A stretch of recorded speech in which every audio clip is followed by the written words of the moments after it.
Okay, sorry for the delay, everybody. Wanted to make sure that our YouTube feed was back up and running. Looks like we lost that, unfortunately, but we should be back up and going. This is going to be a good matchup. Levi Rimmick taking on Bruce Robbins. I've heard a lot about Levi Rimmick. We've seen him on the stream in the past here at Witch City as well as Seacoast Open. Just doesn't travel around a lot, but still a top shot here in this neck of the woods. He's definitely a quality shot. No denying that.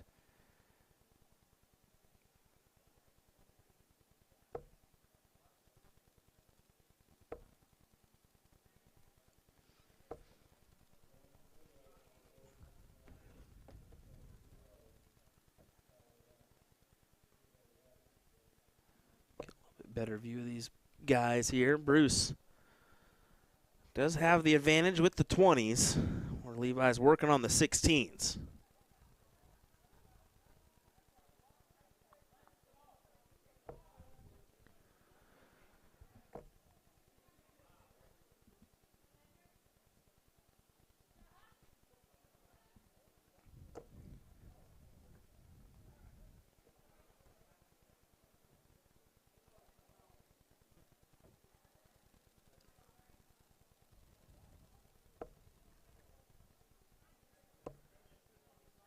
Brucey at least taking a shot there one time at the 16s.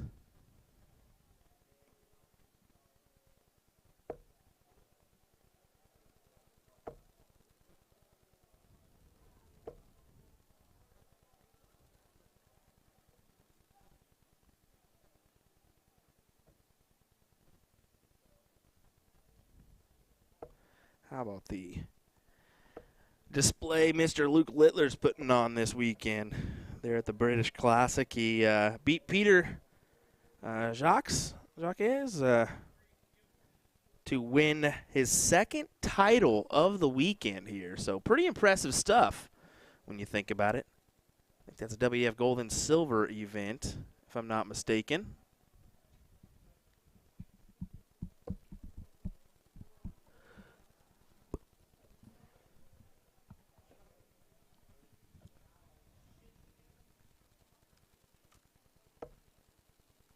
Big triple to go ahead and finally close the door on the 16s for Bruce Robbins.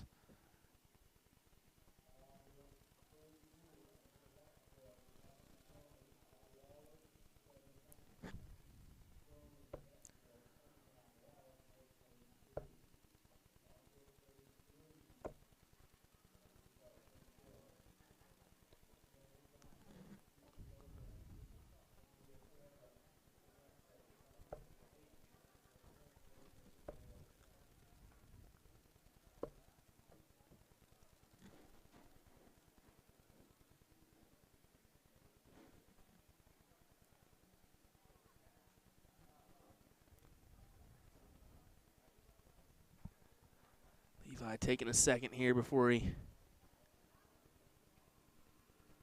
tries to gather this one. A little fun fact, Levi Rimmick, if that Rimmick name sounds familiar, I think he's related somehow to Gloria and Carl, who run the ADA National Championships.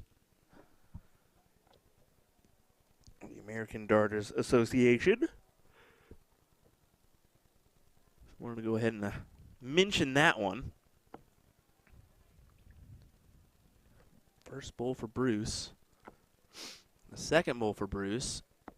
And he fills it up, gets the win here in this first leg as he throws a nice 3.7 average.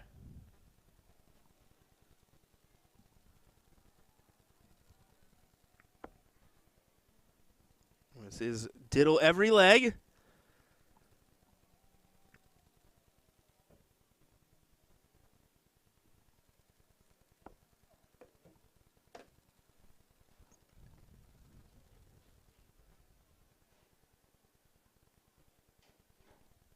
Bruce wanted more.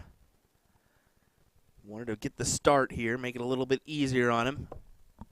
Potentially easier on him.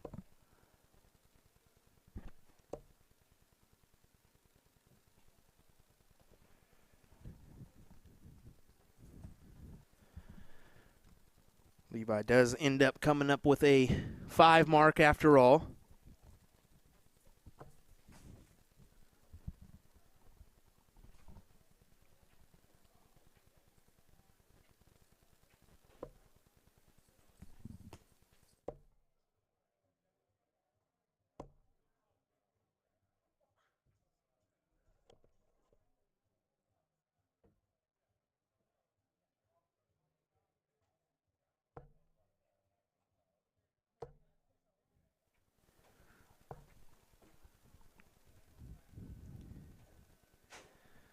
Just got a text, too, and it says, Glenn Remick, Gloria's late husband, is Levi's uncle. So that's how they're related.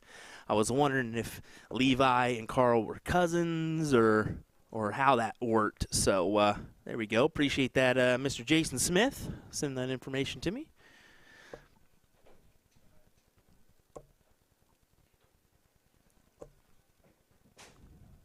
Sometimes we don't got all the facts, but just a little bit of them. Useful that when you guys are able to help us out with that stuff, so thank you very much. Bruce trying to open up the 19s here without Levi putting any pressure on him, but that is going to be a tall task because a nice 7 mark from Levi gives him a bed to work on with the 18s.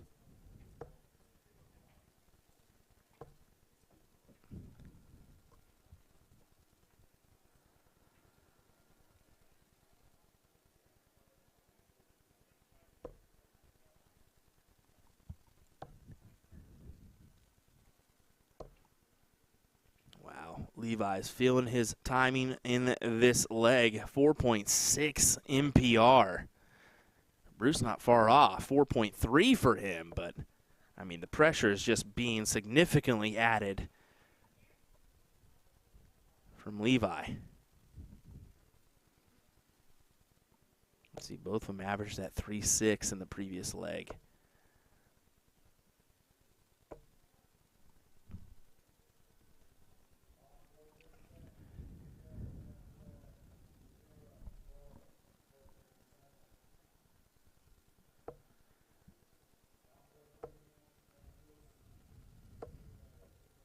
Nice 7 from Bruce. Enough to get the lead, but not by a whole lot.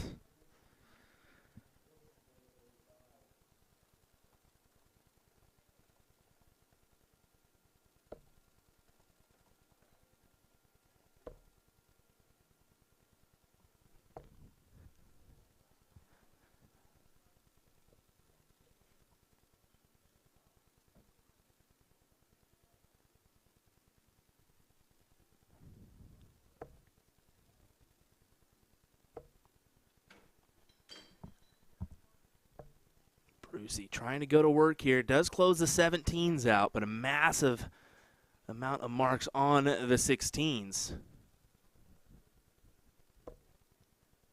Forcing Levi to collect on the 18s here. In just 3 singles. So now Bruce got attacked. Do you take the shot at the open wedges? I think he was going to at least attempt one here.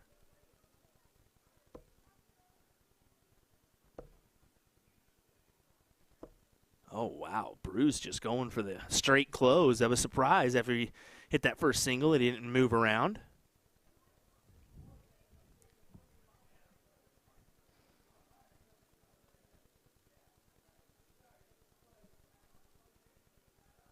You can see Levi kind of thinking how he wants to attack this.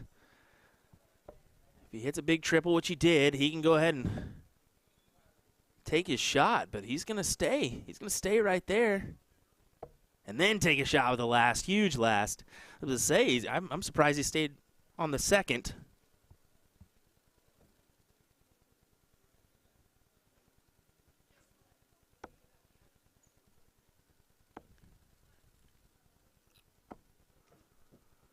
Bruce's only option is the Bulls.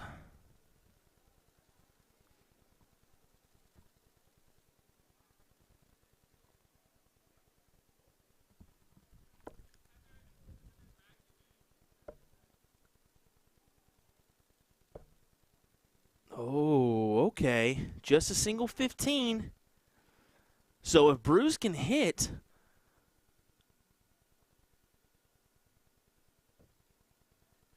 what, 3 here on the bulls, he'll get a shot. Well, there's a single 15. Gonna have to stay on the bulls here. Hope for a double. I think it's 2 singles. Put some close, but fortunately not enough to gain the lead. So 3 singles will do to force a decider for Levi Remick. Okay. Now he's going to have to go to the 15s. Big triple last dart.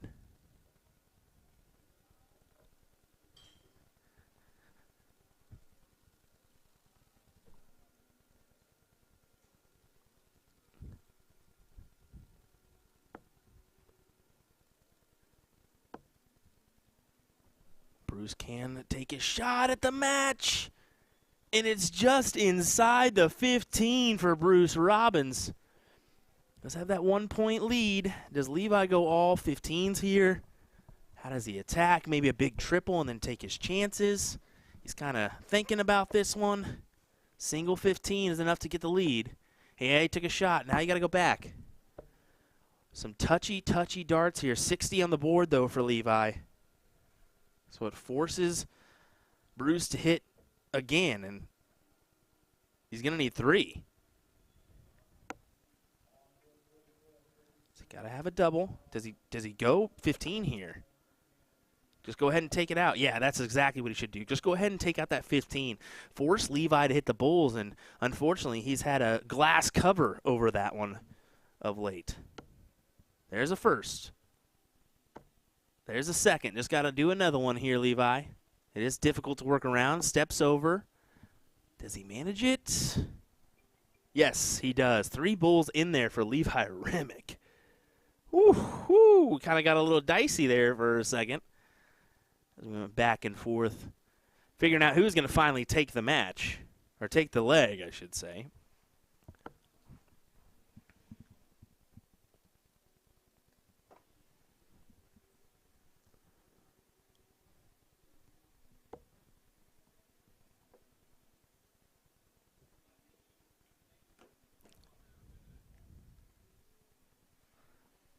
Bruce gets the throw to open us up.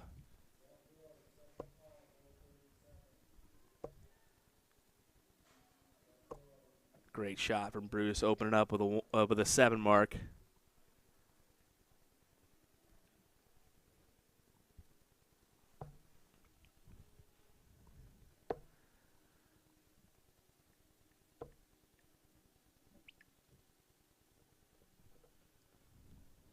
Oh my goodness.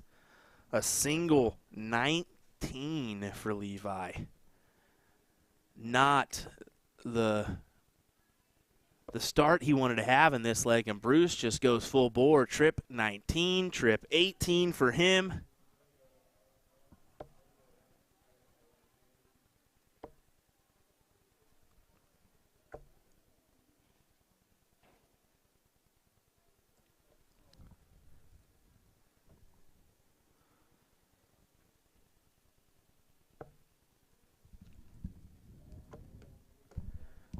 There we go. Finally kicks back on over.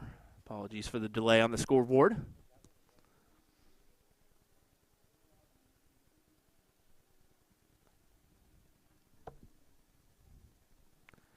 Approaching the, 5 o'clock hour here in Nashua, New Hampshire.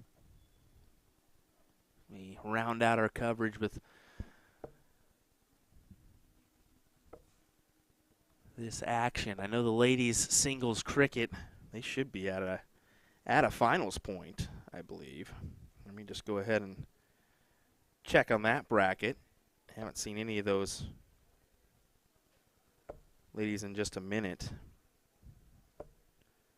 As how about this? Carolyn Mars bested Andrea Taylor 2-1 to birth a finals go.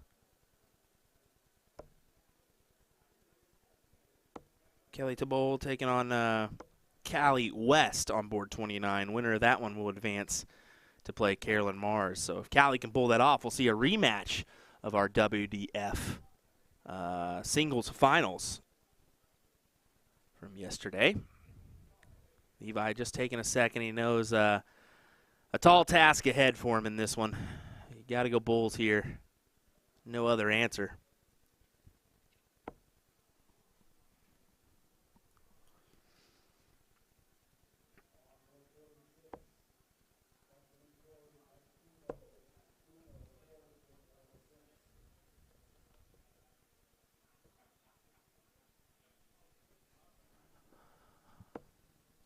Bruce needs 3. 2 will be fine as he closes out the match. I guess I was mistaken on the 3. My apologies. But it'll work. It'll work. Bruce Robbins will advance into the next round. Thanks to Todd Bumgarner for chalking us up on that one. You can definitely tell I am out of energy here today. My goodness. That's quite all right. No sleep and frantically getting stuff figured out. We'll do that to you as we definitely had a good go this morning trying to get our internet resurfaced. Still having some issues here and there, but we're up and running. Hang tight. Our finals of women's cricket should be coming our way here next on USA Darts. Don't go anywhere, folks. William Stuart here as we round out our coverage of the Which City Open here in Nashua, New Hampshire. Thanks for watching.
Finals time once again here at the Witch City Open in Nashua, New Hampshire.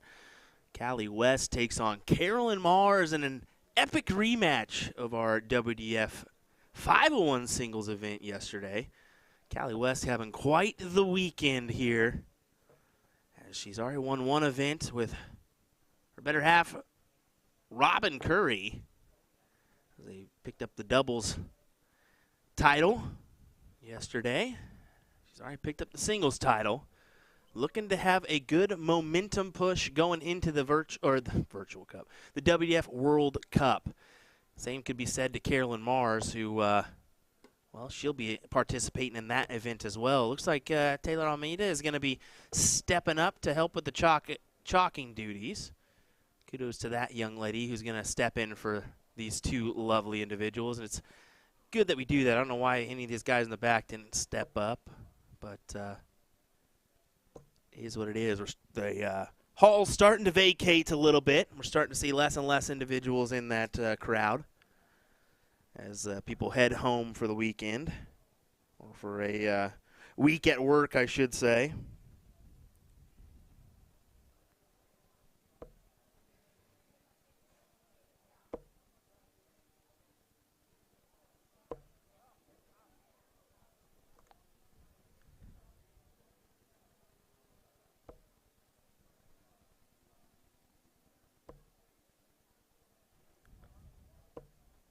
Attacking the 18s is Mars now.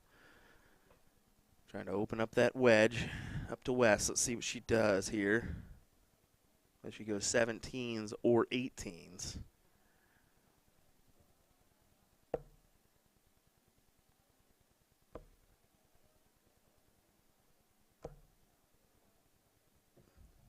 She goes the 18 route. Only comes up with a single. Looked like a little bit more than that, but not meant to be.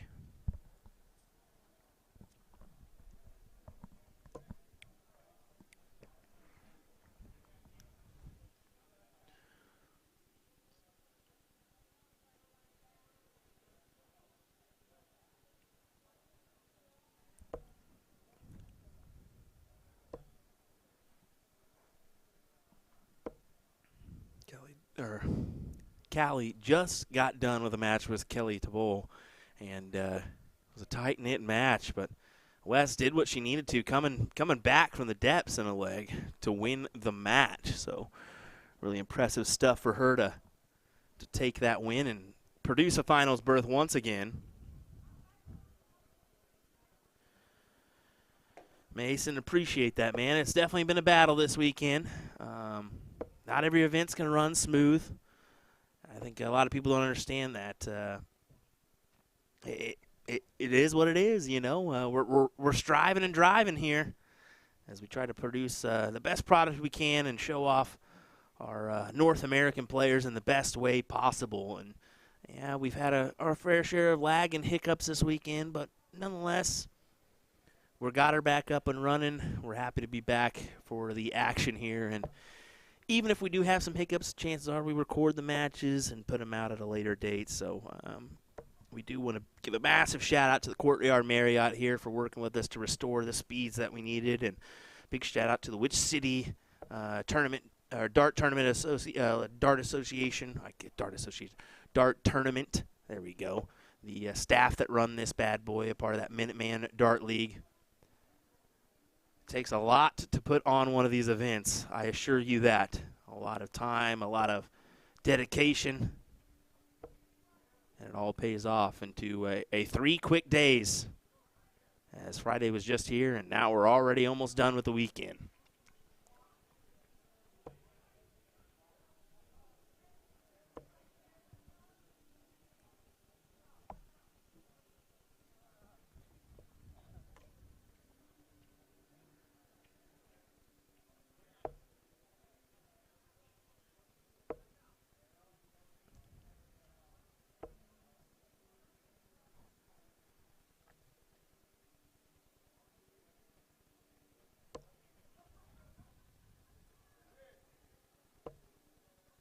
Great dart there for Carolyn. She can go downstairs now, try to pick out that 16.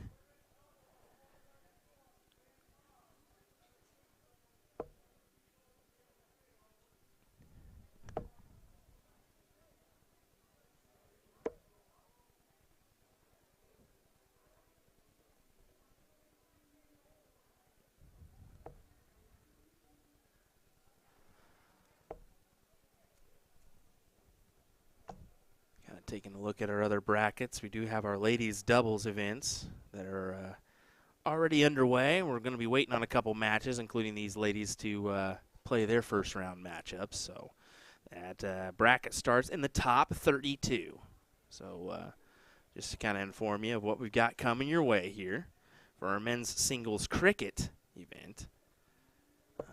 Pretty much everybody's out of that first round already, as should be. Gotta take a peek at all the rest. I think we're in the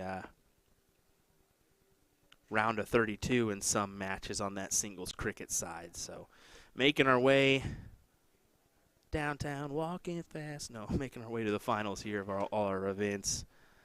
Carolyn Mars does grab the first leg with a 2.8 MPR. Pretty impressive stuff there.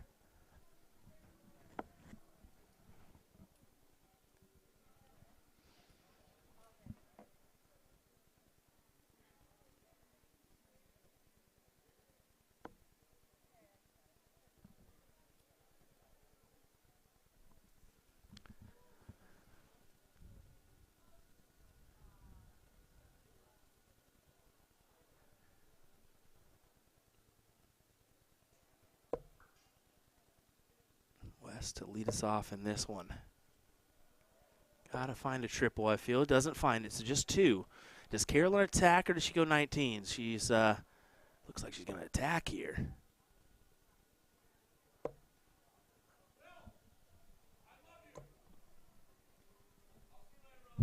Are you leaving?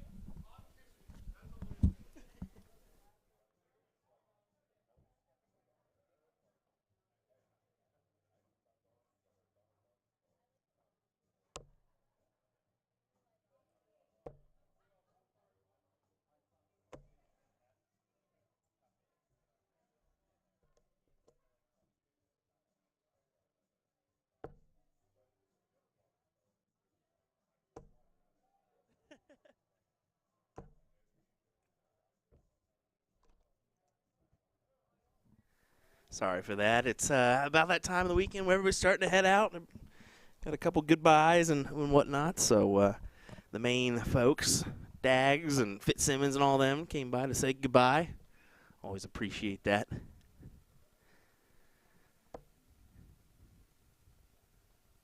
Callie's in a good position here. 20s and 19s X'd out with 60 points on the board. Be great to have a last leg decider here for our final. You always want that, correct? Why wouldn't you? Great shots from Callie West. Big 7 mark for her.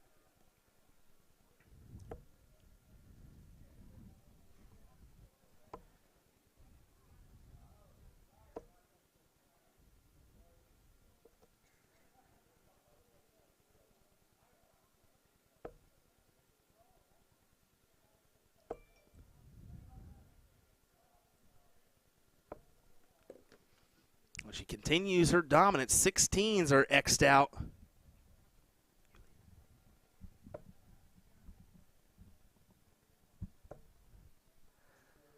The option for Mars is to open up the 15s here. She does so with 3 singles, but it's not enough to do any damage, I don't feel. Callie's just going to be all over this. Even 3 singles is perfectly fine for her. Just move on to the Bulls. She's throwing a 3-8 currently in this one. Pretty impressive.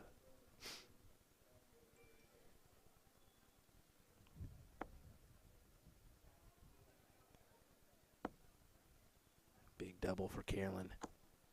Another big double is what it looks like to me. Sneaks it in there for 4. West, though, hitting everything in this leg. Can she use that first one as a marker? Does she even elect to try? It looks like she's going for it. outside on that one. So opportunity for Carolyn here if she can fill up that bowl. She may just do that. Big double again. Oh, that one certainly looked deceiving.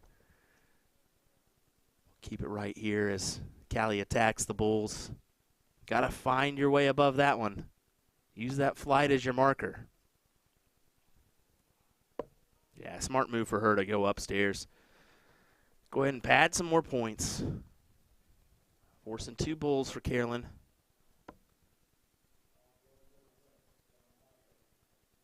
Carolyn's probably going to stay there. She has to now.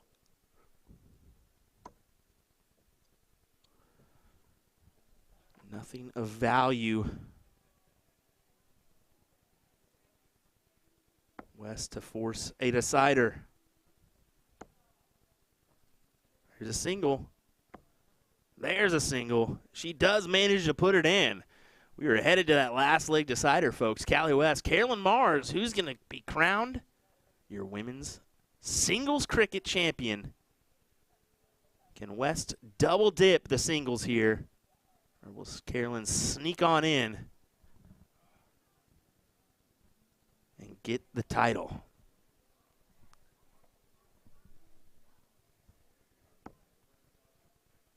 That is a single, a 25-bit, green bit, whatever you want to call it, little bit. Outside for Mars. West gets the advantage. Throwing a 3-0 in that last leg. Look at those averages. 2-6, 2-8 here in this one.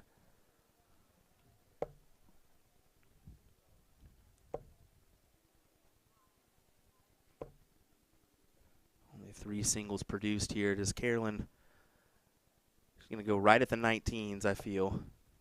If she hits a triple, she may take a look, but no, not now.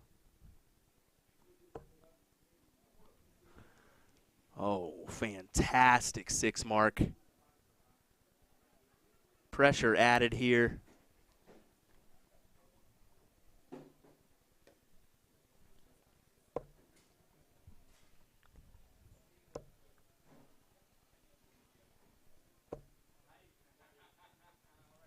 Did she sneak that in? Can't quite tell. No score for Callie there. I thought she snuck that into the trip 20. Unfortunately not.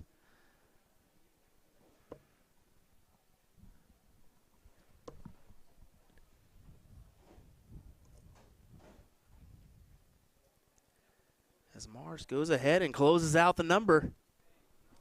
Forcing West to the 18s. And or 17s. It looks like she's eyeballing the 17s.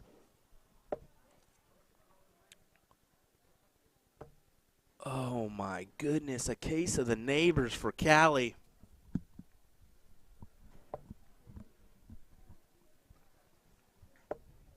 Not the time for that one to be happening.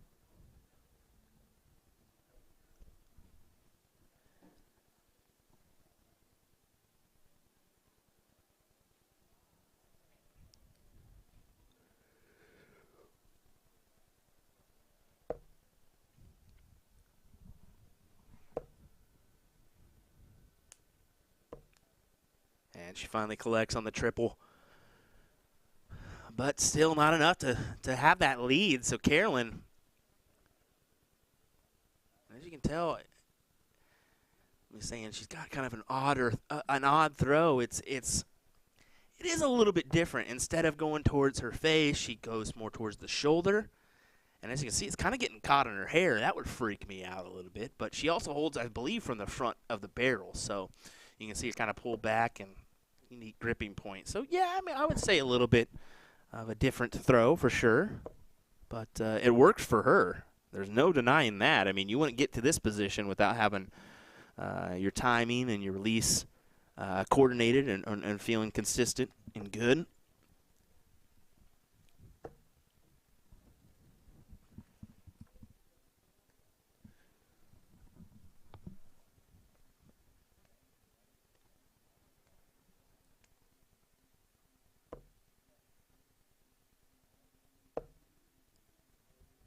West would love another triple.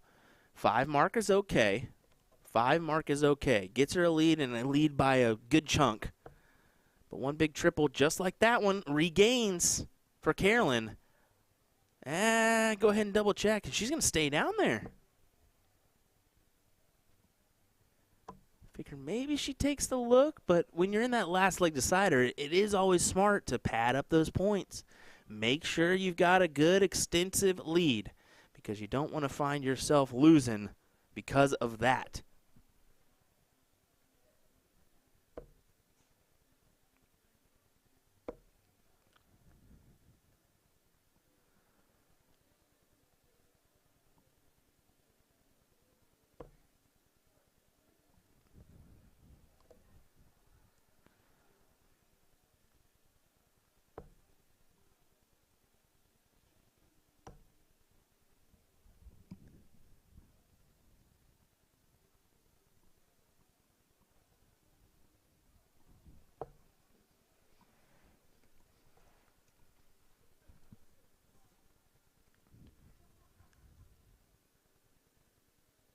West kind of thinking about how she wants to do this.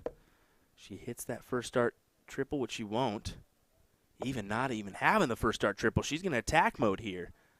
Oh, and only comes up with a single. I was wondering how she may go about this, and attacking with just a single number. I don't know about that, Callie. I love you, girl, but I don't know about that. As Carolyn goes ahead and closes out the 18s. Forcing Callie's back up against the wall here. Another would be lovely. And she gets another big triple as it's a 7 mark for Callie West to gain a lead by 50 points.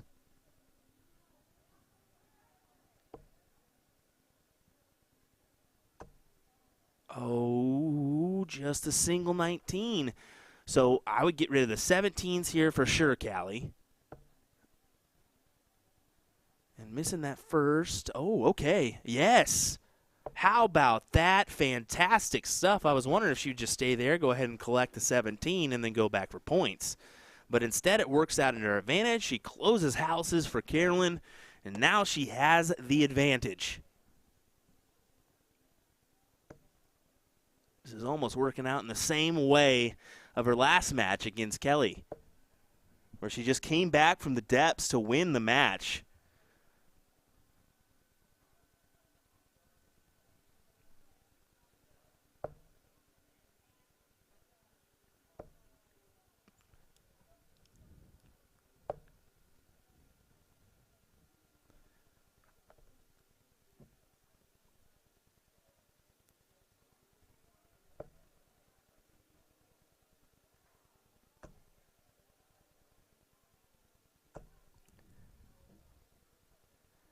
Just 3 singles.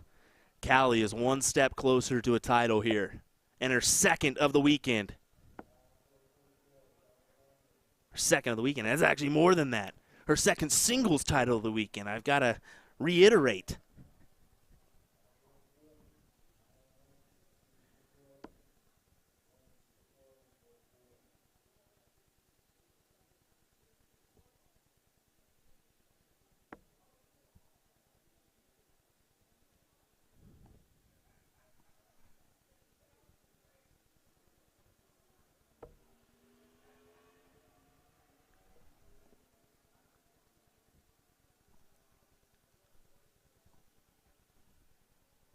West taking her opportunities.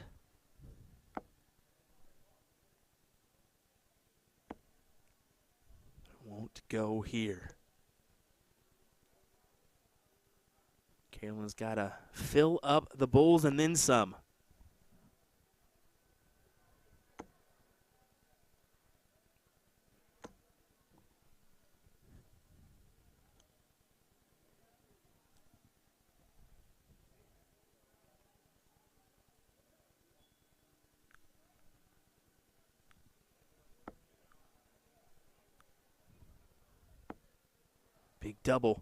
Big double as she goes ahead and does it, folks. Callie West gets her second singles title of the weekend here. And a fantastic, great weekend for her. Great stuff for Carolyn Mars. Wow, what a display this weekend from both of those ladies. Beautiful darts. We love every second of it. I'm going to run out there, grab some photos. We'll be right back with more action here live from Nashua, New Hampshire. Don't go anywhere, folks. We continue our coverage next.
well, I was about to say the Young Guns take on Carolyn Mars and Tracy Firetag, but that isn't correct. It's Taylor Almeida and Tracy Firetag taking on Asia Jalbert and Carolyn Mars in this one. Should be a fantastic matchup. This is just a first-round matchup, so we're probably going to let this one play. I'm going to grab a water, probably a Gatorade. I need to hydrate here, and I'll be right back to commentate this one. Hopefully, we'll see how it goes. But this one should be a pretty intense act. Man, I'm just going to stay here. Let's be honest. This one's going to be so dang good, I'm just going to stay right here and enjoy the action. So let me pull up that scoreboard for you folks as we prepare for our ladies singles 501 coverage here from Nashua, New Hampshire. There we go. Honestly, yeah, I don't know what I'm thinking. Go ahead and grab a drink. No, this is going to be a fantastic match. Let's sit here and watch this one.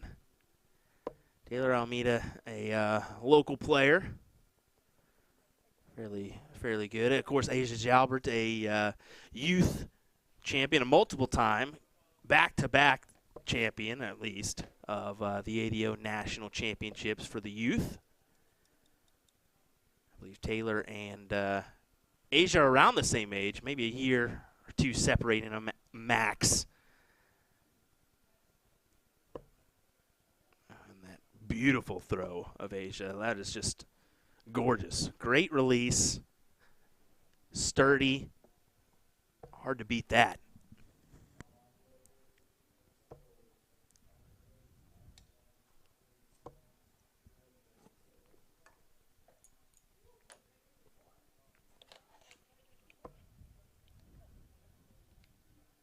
See right next door, Robin. Ooh, good kick there, and we'll recover for that one.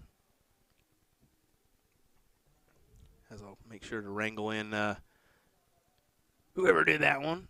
No, I'm just kidding. All good.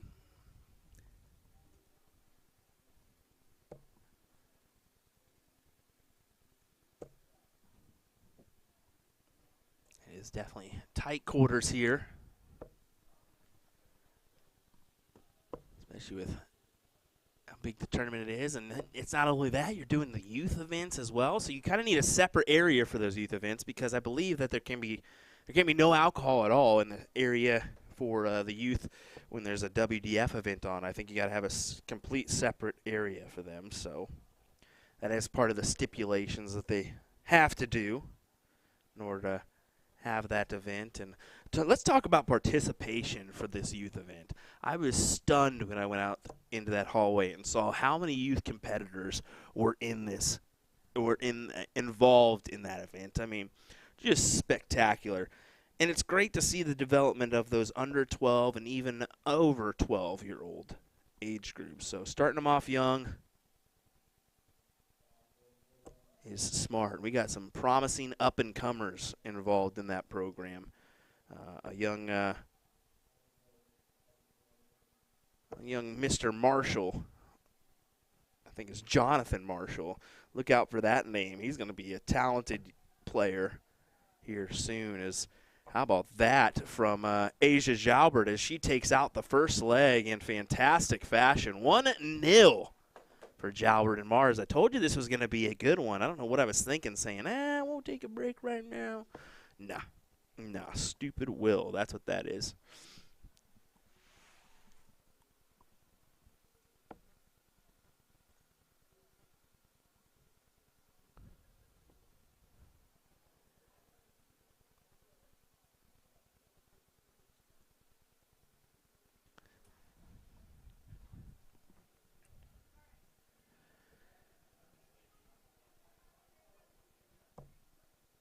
Oh, unfortunate dart for Taylor. She sized that one off.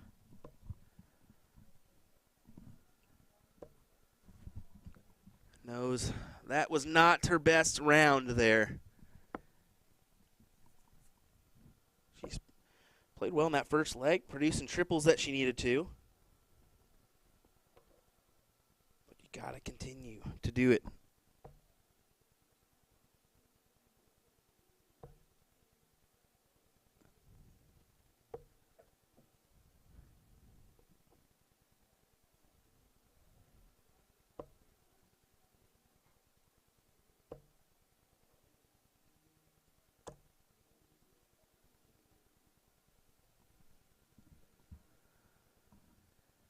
got to find something of value here, at least a triple or two if you're Taylor.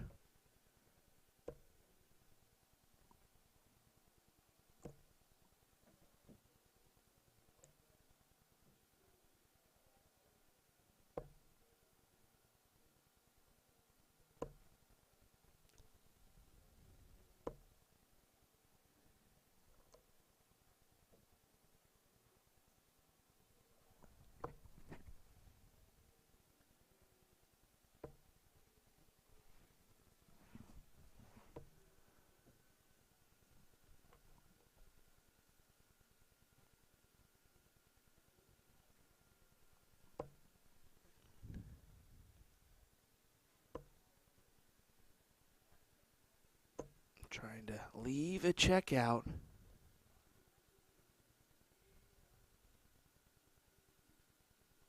And it won't happen in that leg.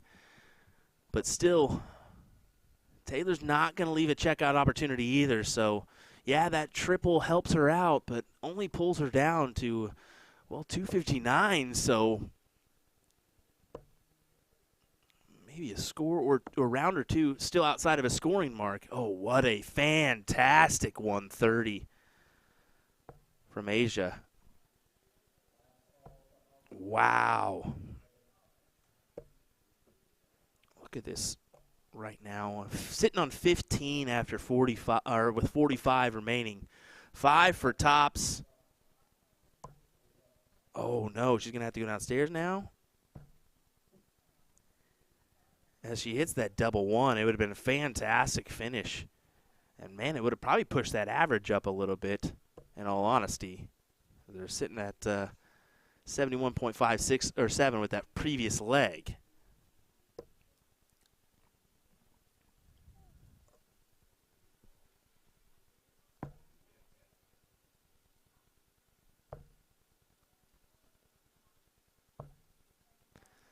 And look at that, 10 double 14. Asia Jalbert and Carolyn Mars will advance into the top 16 of this one. Good stuff from those ladies. As we're going to actually try to jump on over, we'll see if we can, to this one. As it looks like we've got numerous matches up at the same time here. So let me see if we can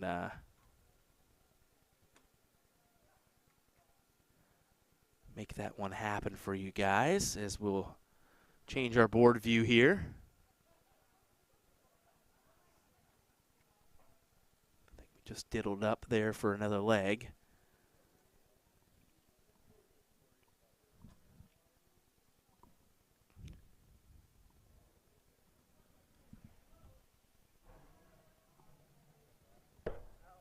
Looks like it's Baker and Leonard taking on Curry and West, and Baker and Leonard took that first leg, so interesting stuff here.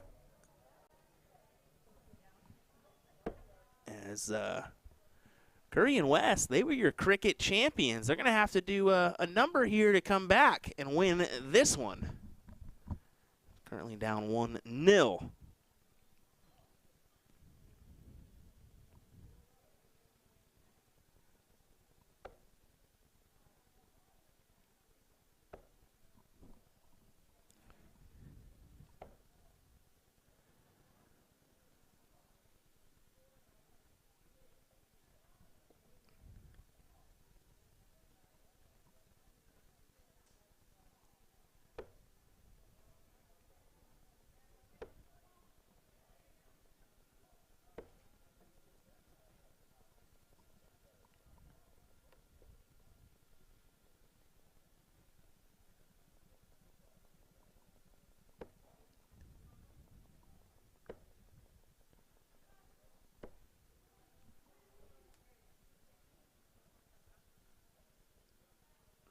Back and forth we go.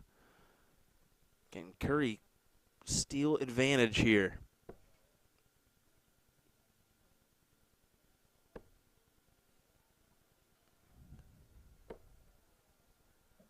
She cannot. Just 41.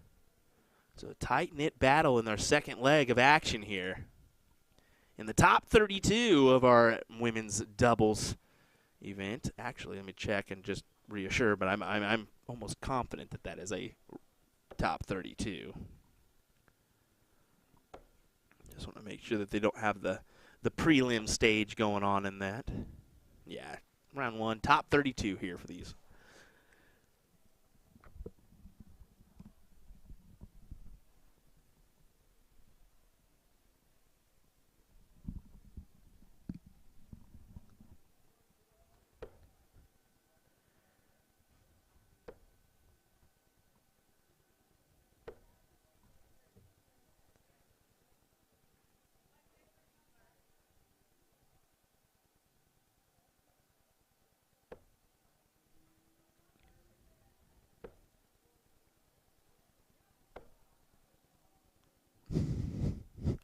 Did like her shirt there. Thick thighs, spooky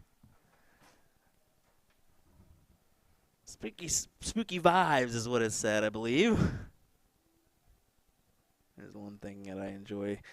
The outfits that sometimes we get on here. I mean, the epic one at the Whammo with Jed Neal and Kevin Schmitz rocking the Dumb and Dumber outfit with the orange suit and top hat combo for the jersey, and then the blue for Kevin Schmitz. It was fantastic stuff. We may see a resurface of that one at TOC this year. Who knows? Could possibly happen.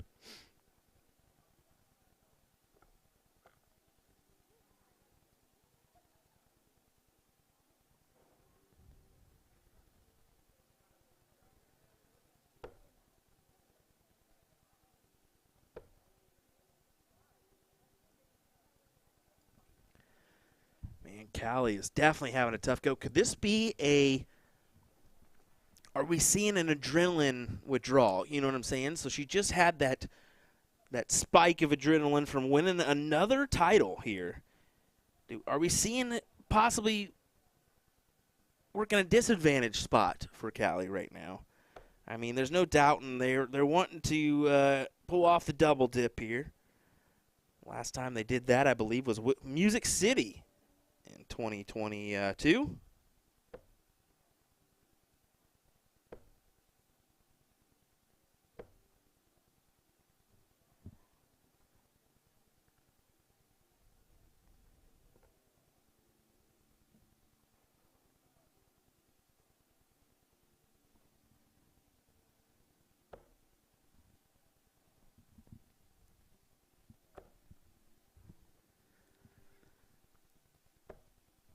Oh, man. It is enough. Yeah, you're officially part of the team. Oh, man, I'm a staff member now. Look at that. It's an XL, sorry. Oh, that's perfect. That's perfect. Getting a nice quality T-shirt from Jackie Robinson. I can't help it. Thank you. Appreciate it. Fantastic stuff. Love getting event T-shirts to rock around the country when I go to different events and whatnot. So remember that if you have an event out there. I'll definitely rep it to across the country and maybe around the world. You never know.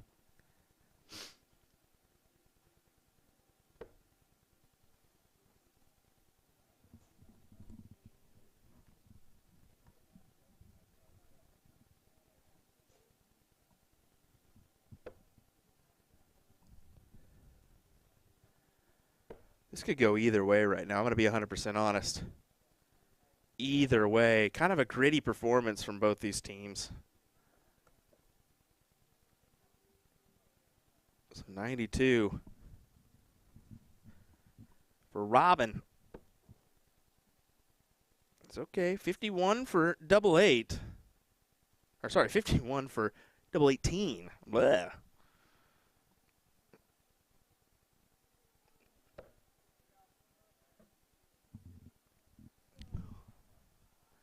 This isn't out of the realm. This could very well go.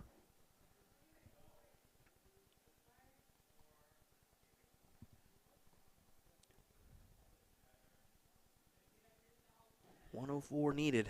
She's going to go 18 first start. That leaves 86. So stay right there, hit the triple. You can go downstairs to the 32. Not going to happen here. Trip 20 should be the dart, sitting on 68. Instead, she looked at the 48 option. That's okay. You've got that 1-0 advantage. So can West convert here to force a decider?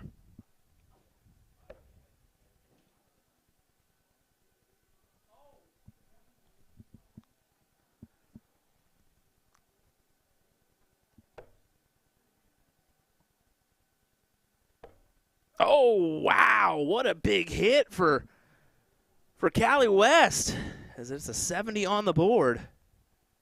And a 1-1 scoreline. Kind of a saving grace there for Callie. And Robin Curry. Oops. Been doing that an awful lot today. How dare you, Will?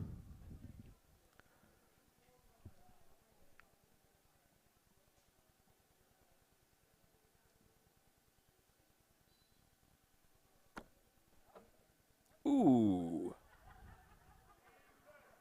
Well, what do we do now? I think that's what Callie said there. I think you got to rethrow everything. Oh, what a fantastic, rare happening there. Have a laugh. This is like a rethrow for both of our teams here.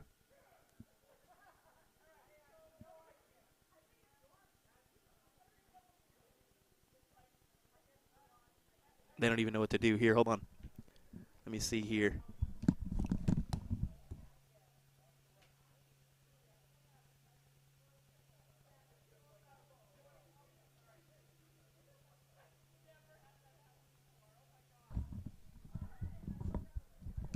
I think Jason actually helped him out. I was going to hop out there and yell something, but somebody's right in front of the door for us. So I think they're just going to rotate. Yeah, I think it would be original order usually, but I think in this case it doesn't matter. Callie's going to go first. 25-bit for her.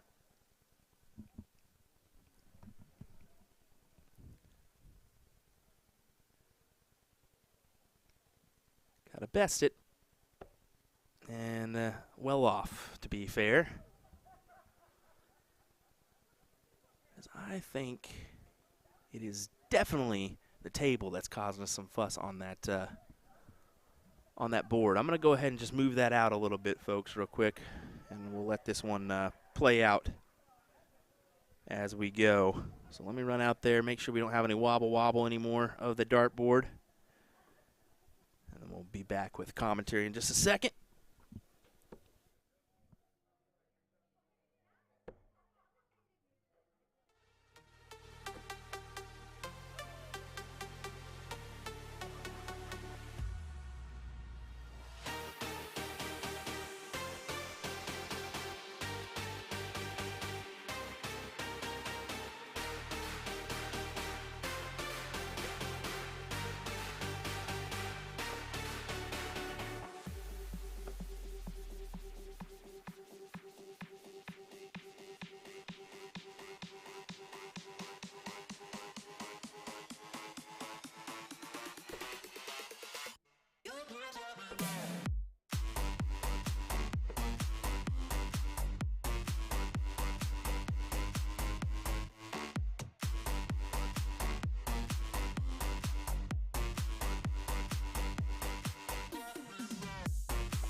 All right, much better.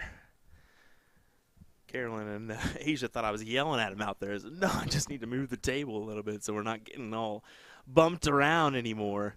As Callie and Curry, or Callie and Robin, I should say. Callie and Curry, get out of here. Callie and Robin set themselves up with a 160 look here.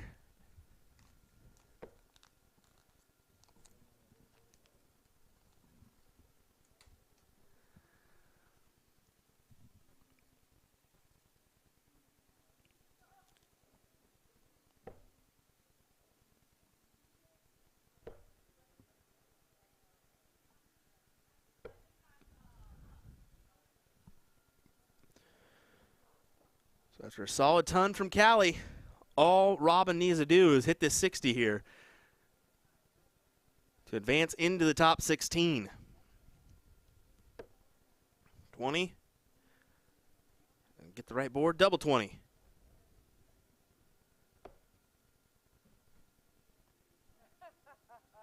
See Leonard Gates getting ready over there. I believe he may be coming up on one of our boards here in just a second. Keep an eye on that one.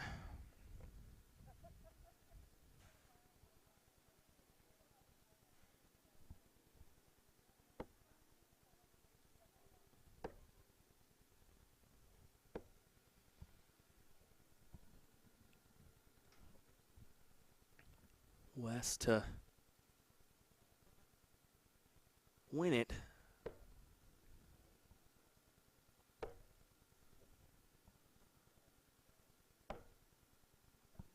Can't quite put it away. But she will at least have 3 more here with Baker and Leonard back at 191. They're still having a laugh and enjoying themselves. That is great. That is great. They know they're kind of on the outside looking in, but at the same time, still having a laugh, having a ball. Love every bit of that for these ladies.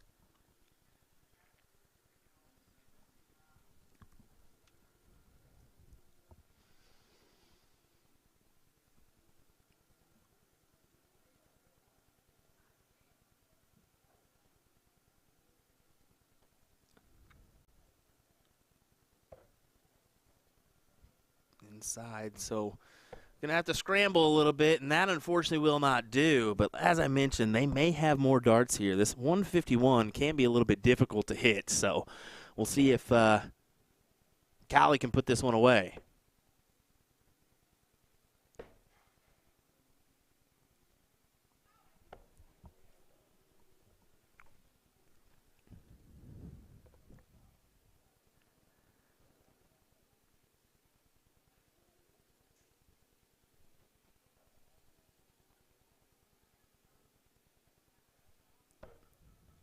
And she does exactly that.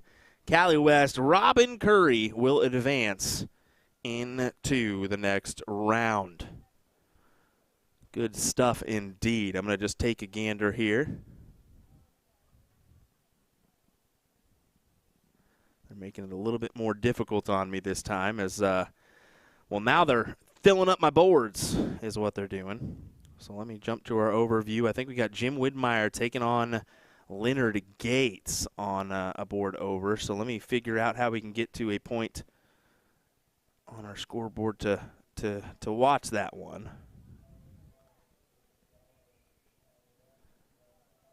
I'll jump on over and set our cameras up.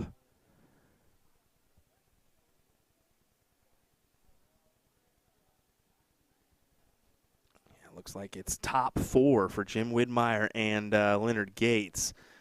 And they're just underway, 0-0 score line. So let me hop on over to that one.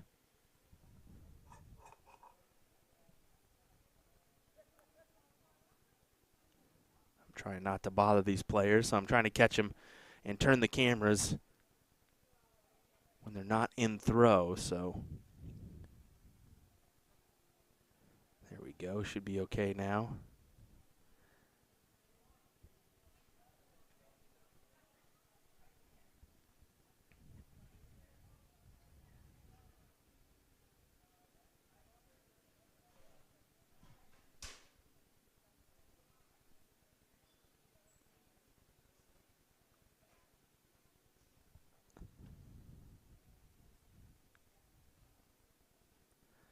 We unfortunately don't have a board mic for this one, but at least we're able to give you the coverage here. So sorry about the delay on the scoreboard and whatnot, but want to at least make sure we turned our cameras around and didn't bother the players at the same time or didn't catch their eye, because that very well could happen.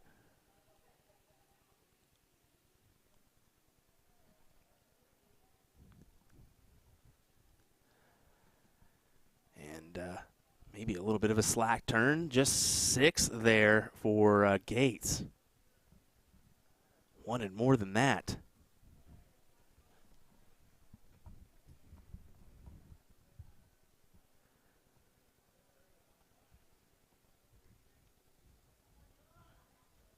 Gates needs a triple to take a look. Oh, he's not even going to get the triple. He's going to go ahead and take advantage early.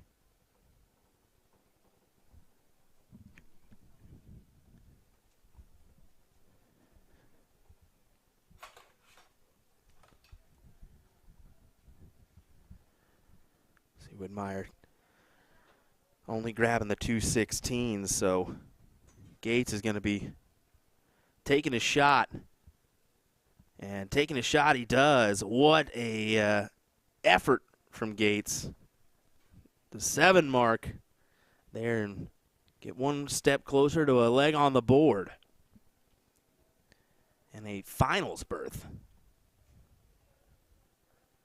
Looks like St. Cyr and Bruce Robbins are participating on the board out there. So I wonder if that is where that is in where we are in the bracket on that match. It could be another semi. Kind of take a look at that in the background here.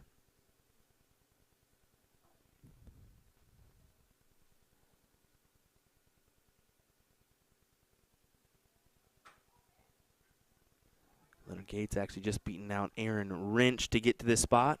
Whitmire beating John Foreman, the Texan, to get here. Leonard Gates does take the leg.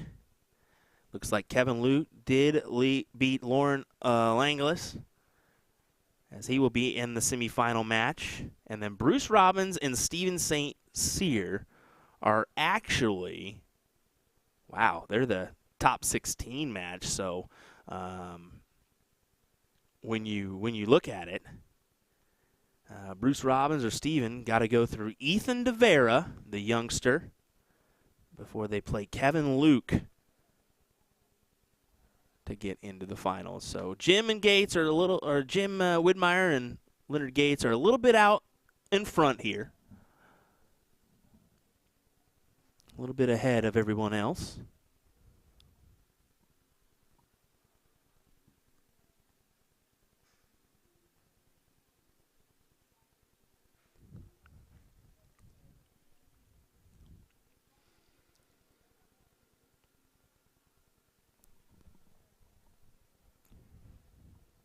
Shot from Wid. Took his chance at the 20s. That could cost you, honestly, when you're playing a guy like Gates, but it could be really handy if you hit it and collect. 60 on the board for Gates as he doesn't find the triple.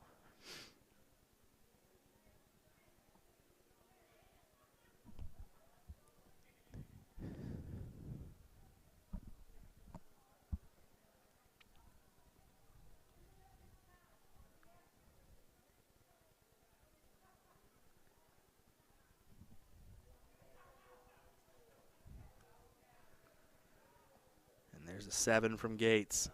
Massive. You got to return the favor here, Wid. He only returns with a 5 mark. So enough for the 1-point advantage, but I don't know when you're playing a guy like Leonard.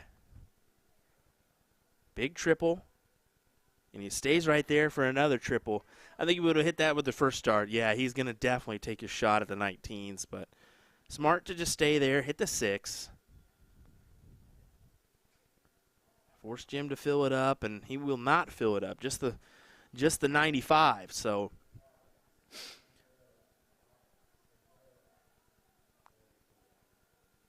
you can see him switch down to the 17s there, opening up another wedge before taking his shot.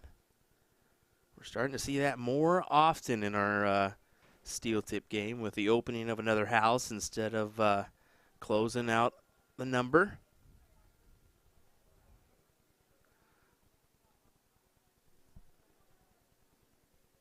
Good strategy from Jim. Taking a shot at those 18s.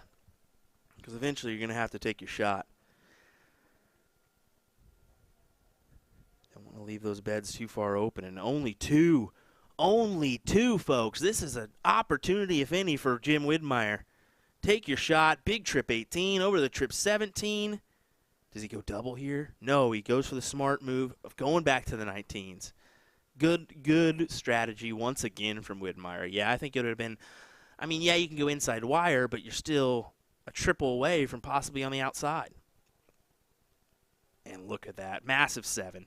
Massive 7 from Leonard Gates. More of the usual.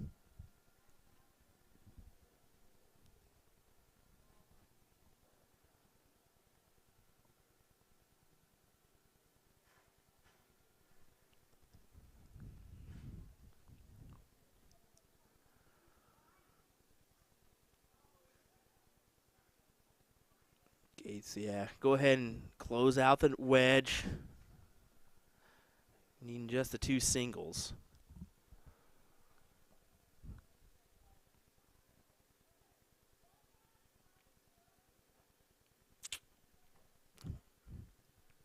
Well, that could be the door closing on Jim Widmeyer.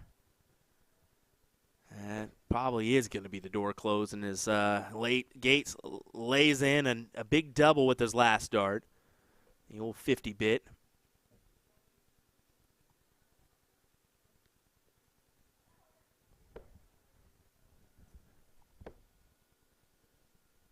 Looks like we're about to have another match started on one of our other boards, so that's what you're kind of hearing in the background. Sorry for leaving that up.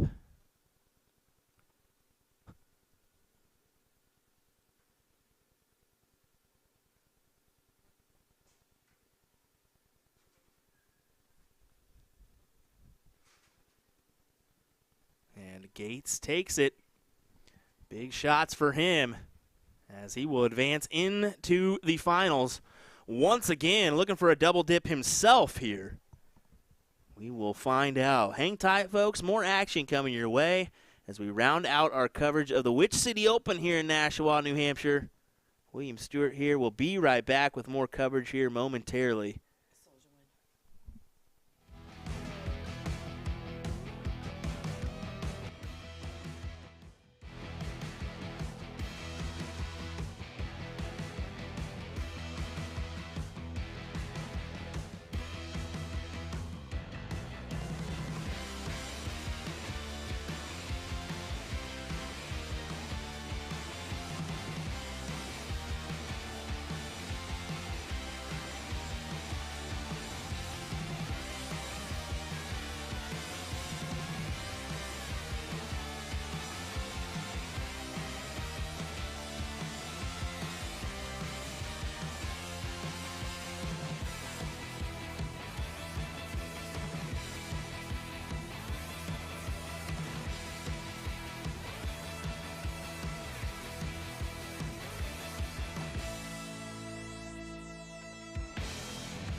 All right, everybody. Sorry for that delay here. Managed to finagle it on in. Went and grabbed me a drink, and they were already started, and had to change all my camera settings around. So we're back here.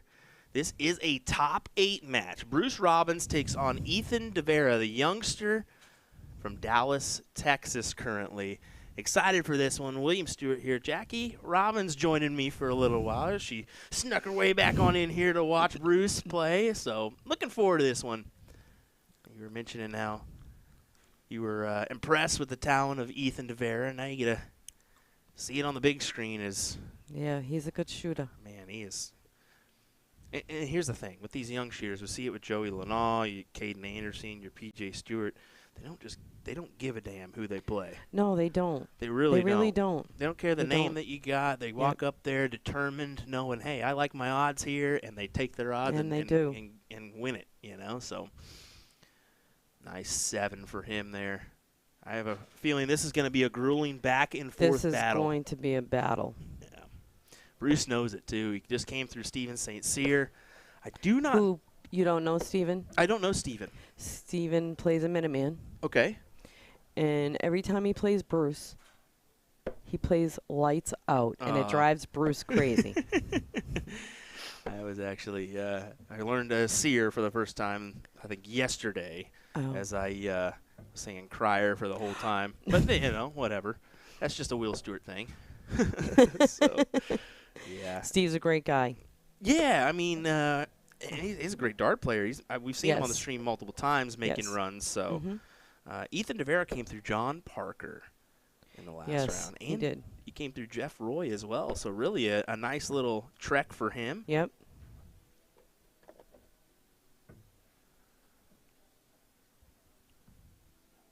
We could very well see this one go into the thousands.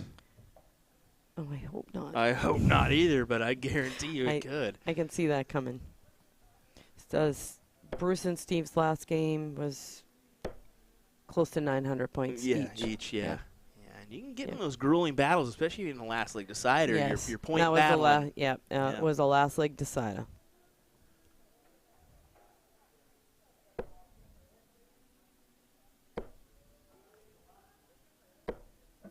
Good shot from Bruce. Good shot. Great 6 mark there.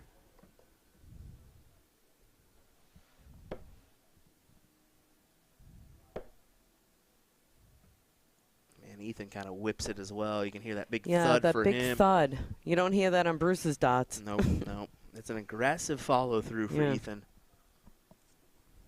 I think he's going to be going by the vibe. Ethan the Vibe DeVera. Definitely has that chill, relaxed feel to him.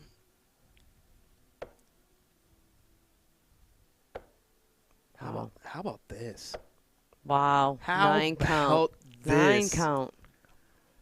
And look, here's the thing. He did it on I don't know if that was a smart move or not, though, because he did it on the 17s. He did it on the 17s, and Bruce just needs 1. So there he goes. He'll take it out right now. Oh, he missed. Really missed. Brucey. It's only that one dart. Yep. Oh. But Ethan just continues to ram it in, and that may be just his number. That's why he chose that. Could be. Yeah. Could be. I'd have been tempted by the 16s there myself.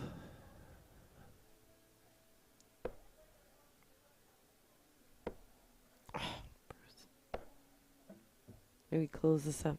17.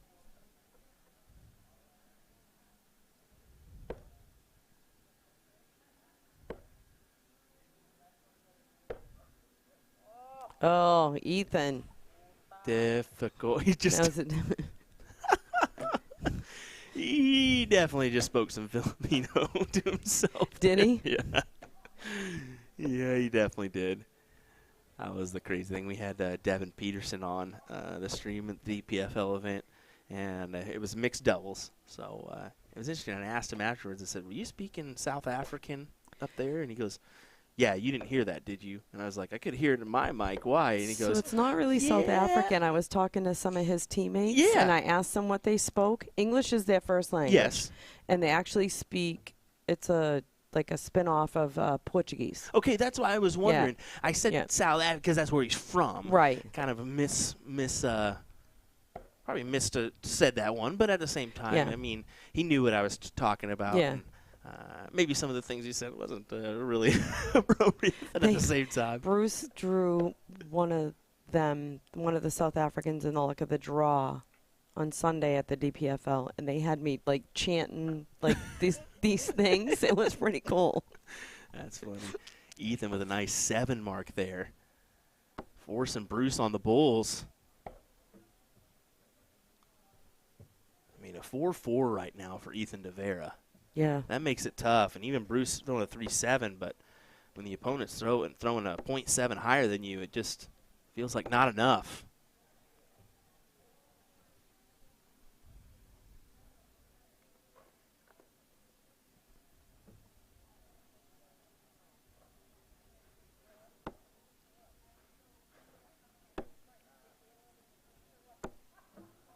Oh, he needed 4. He hit 3. Yeah, needed the 4. Needed at least 4. And DeVera probably going to take this one out. He did. A little fist pump for him. Yeah, what a good round for him there, or a good leg, I should say.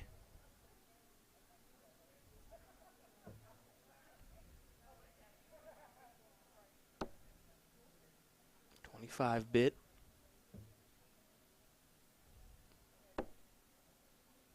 Ooh.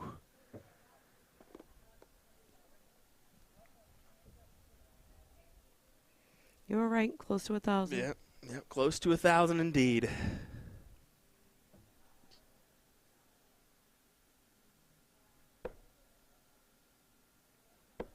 Gotta find it. Gotta find the triple here. He does. He did. Big shot there to at least kind of lock in a Close it, number. yeah.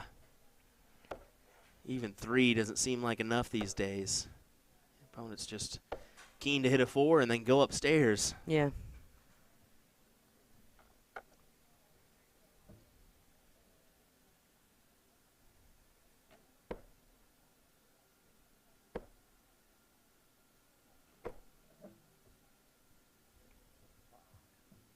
I think it is crazy to see. I just heard Bruce say that word.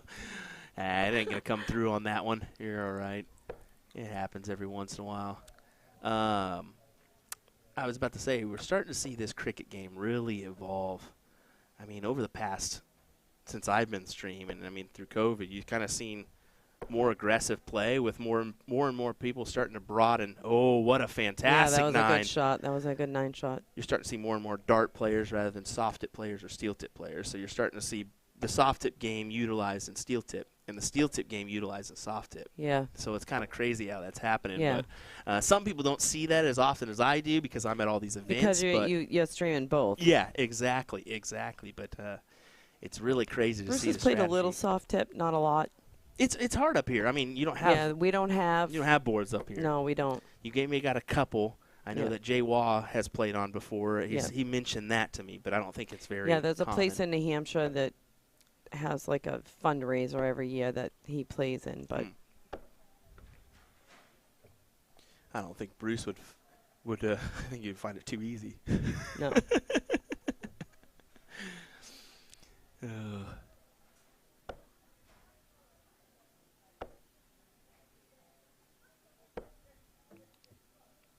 Taking a shot there at the 20s.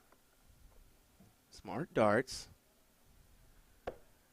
to go ahead and pad some more points after closing out those 19s.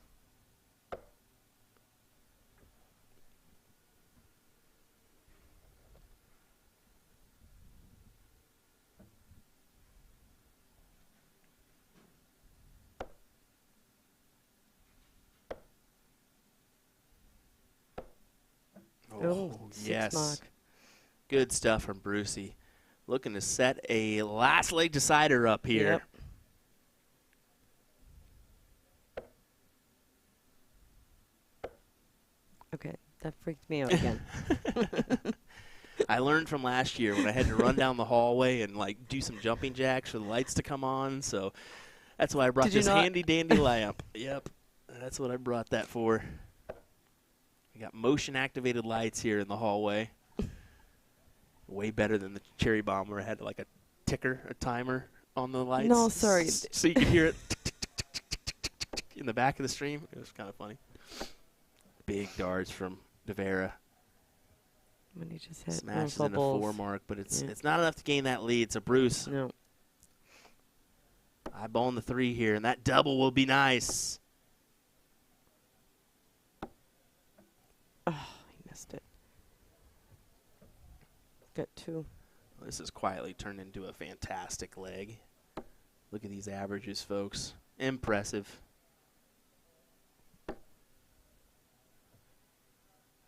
Another 3 for Devera. He's forcing Bruce to make a decision. Point. And take a shot at the close. Yeah, that's what I thought he would do, and unfortunately misses outside. So Devera could take this leg here. Yeah, he could. But he chose to go to the bull. That's I probably a smart way to go around it. Yeah. I mean, a 7 mark is doable, but you're gonna have to hit.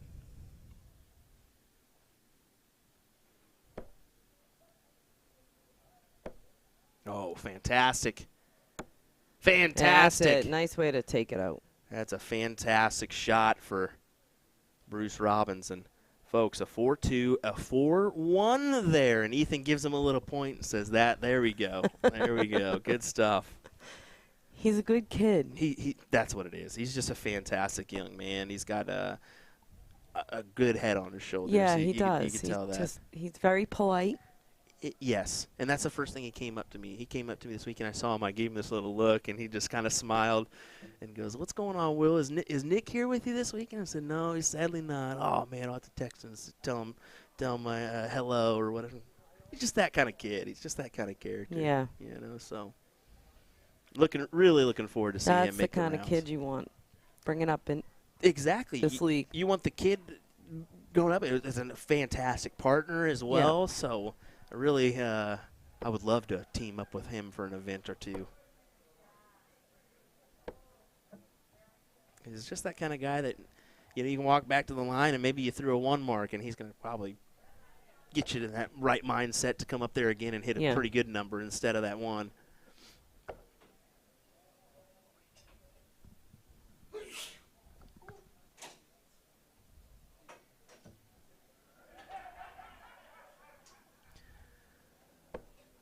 Bruce into the triple with the first dart. You can see, doesn't even hesitate to look down. All eyes on that. All eyes on that. 120 on the board.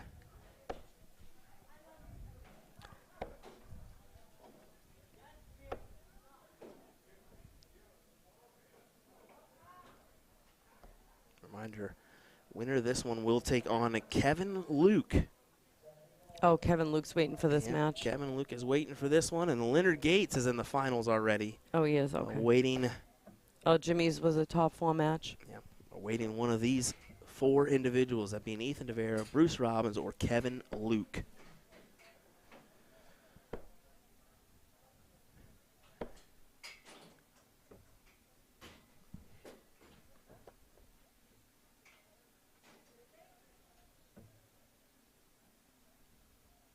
Bruce, you going to go for the 18s here? Yep. Go ahead and try to close them out. Bruce, even 3 singles is handy. Does exactly that.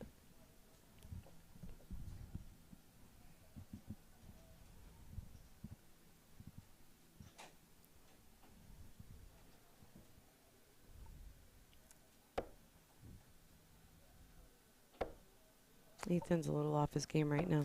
Yeah, he's struggling just a little It's bit, very, and now you can see it mentally kind of taking its toll from going from a 4-1 for the match to now he's throwing a 3-0. So, but overall, I mean, 4-4-1, fantastic display. Definitely worthy of a clipped match here, and your viewership.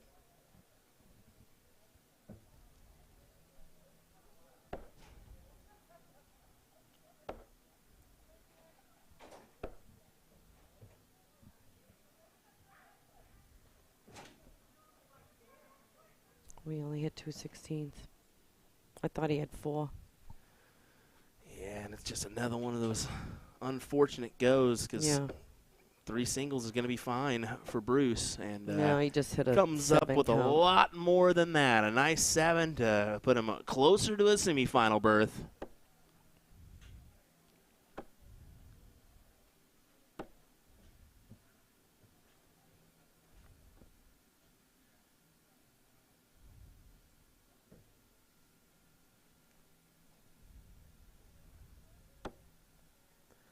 Big double, big single. That's it. What a display. That was a fantastic match, gentlemen. It was what was Bruce's average there? I know Ethan wanted to put a little bit better effort into that last leg. Yeah, in that but last leg, yeah. overall for Bruce, he threw a 4.1 for the match, 4.5 in that In leg. that leg, yeah. Ethan not far off with a 3.8. We had a Summer League championship a couple of Thursdays ago. He threw a 6.2 in a cricket game. Jeez Louise. Jeez Louise. And that's just insane. And then we recently saw Stowe Bunce at DPFL throw what he That, did. I have to tell you, I keep watching that clip over and over because it was just so amazing. That's probably, I mean, we streamed the Boris Kretschmeyer soft tip perfect, but when you do it on a steel tip board or dang near almost perfect, it's yeah, so he had that crazy. one dart, and he missed it by literally a millimeter. like that much. I was So like, crazy. I have to watch. I watch it over and over. It's definitely been a talk of the darting world. It here, has so. to be because that was just amazing. It was. It was. Next up on our stream, I believe we're going to get Kevin Luke. Bruce Robbins, don't go anywhere. We'll be right back with this one coming your way next.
Alrighty, next up, we're going to have the ladies' top 4 as well as our men's top 4. So Bruce Robbins, Kevin Luke, and then the team of Callie West, Robin Curry, Andrea Taylor, and her partner. I'm going to make the tough call. I'm going to probably hop on over to Kevin Luke and Bruce Robbins match just because the singles seems to take off more than our doubles matches do on our post-match clips. So, and plus, I mean, I don't really want to hop in between because I really can't with our board camera, unfortunately. So, I do apologize for that, but we will we'll make sure that we can at least provide you some coverage. So, while we're waiting on Brucey, I'm going to put on this women's matchup. Okay, and we'll go about it that way, and hopefully maybe Bruce and Kevin may end up waiting a little bit. We'll see, but that'll be kind of how we try to attack this one. I know it's not the best option, but they're kind of coming down to the point where they're losing out on board space. So here we go. Provincial and Taylor taking on Curry and West. An exciting doubles matchup. So we'll see how we end up here. May work out perfect timing-wise, but we'll keep an eye on things. Keep my eye on that other board. But Robin Curry, Callie West, we're your champions in the doubles event. That first doubles event, cricket.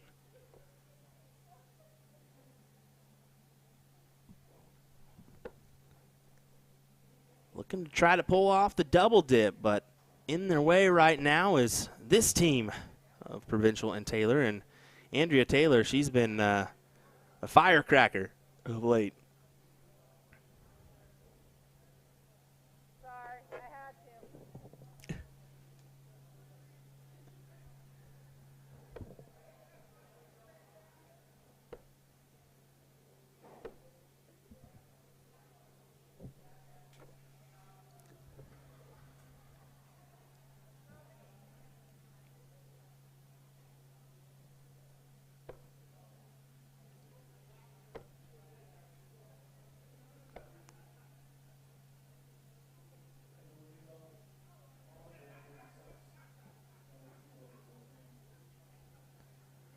Favor of Provincial and Taylor right now, as Robin Curry and Callie West just have a couple strugglesome legs, or a couple strugglesome rounds.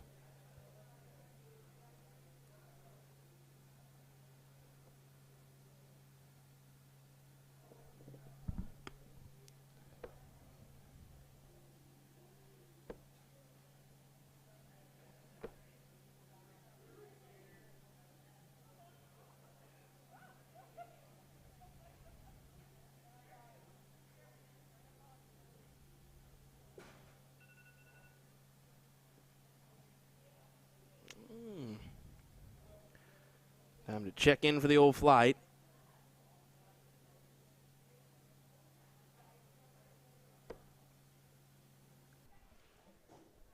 Do apologize for the slight hiccup there.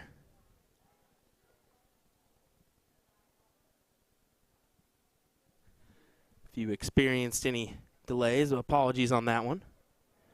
Looks like we're back up and running now. Unfortunately, had a couple experiences some dirty air. Nothing you can do about that one. But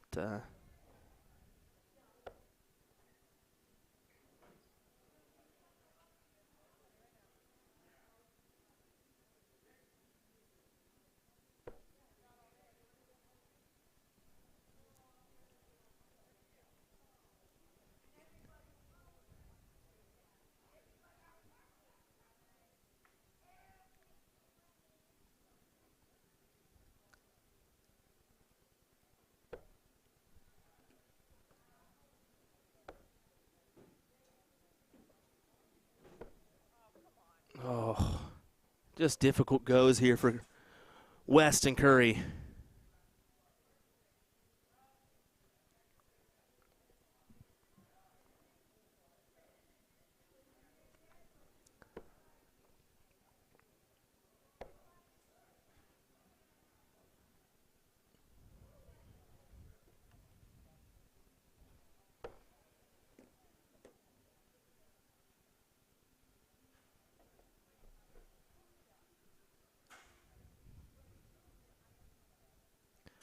Question is, does this have to go? You almost feel like it with double 20. I mean, granted, yeah, you've got the one, or the 0-0 score line, so.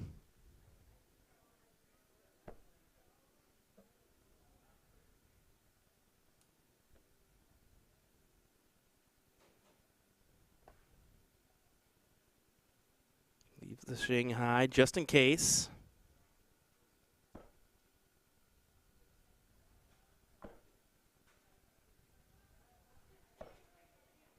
She manages to pick it up on the double 10. So we're going to keep you informed on that one. I'm going to take a gander because I believe this match is fully underway as well. And it could be a doozy. Let me just see where we're at in this one.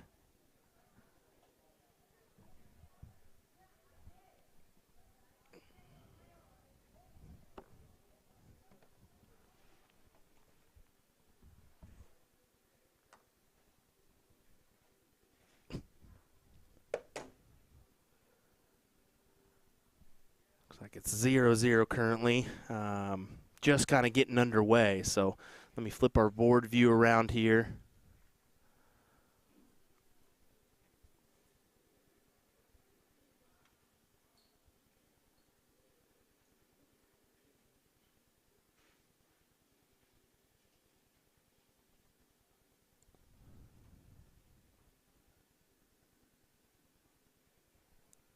We go over to our match here between Bruce Robbins and Kevin Luke. You can see the score lines there. 288 plays 380 here.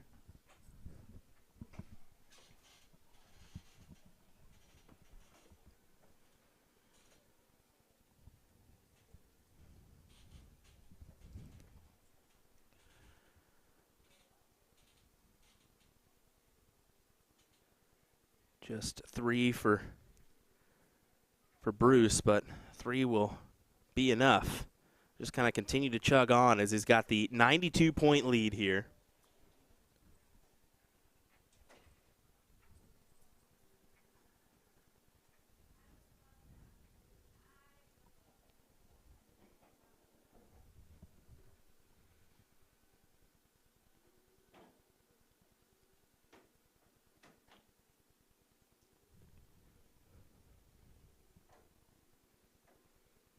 Bruce looking at 2 bulls there, or 3 bulls, sorry, and there it is. That will work. Just trying to see if I can get that other match scoreboard up. I'll refresh for you folks. And yeah, it's not going to work for us, so back to this one. Unfortunately, I don't want to do too much. I'm still kind of suffering from a couple internet issues here and there, and if I do too much, it's going to give way, so I probably honestly shouldn't have jumped on over to this one, but I know that both matches are appetizing, and I'm trying to give you guys everything we can. Do have my eyes on that other match, though, so try to give you updates where I can.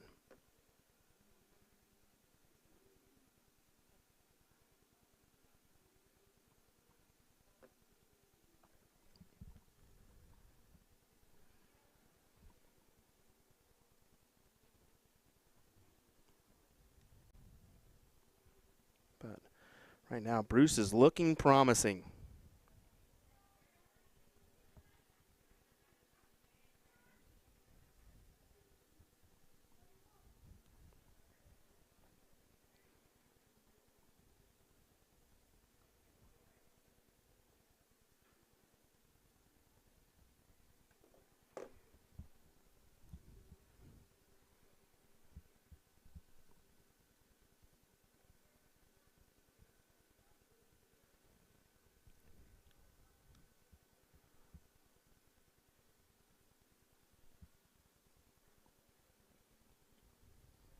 FKL is unfortunately gets a no score as Bruce is now pretty much eyeing Leonard Gates. I'm going to be honest with you, as this could go 2-0 in his favor.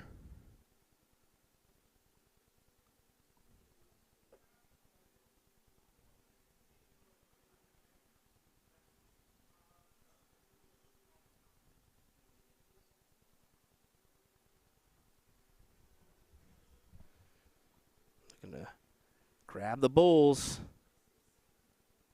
and the 15s. Good strategy going back to the points. I mean, try to extend this out. You don't want Kevin Luke coming back on you here.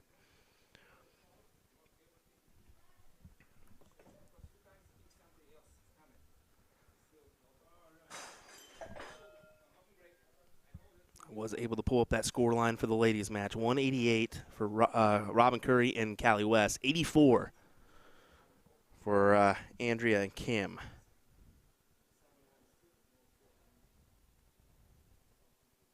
And Kevin trying to make it interesting with double bull, closing the 19s. So forcing Bruce here to hit.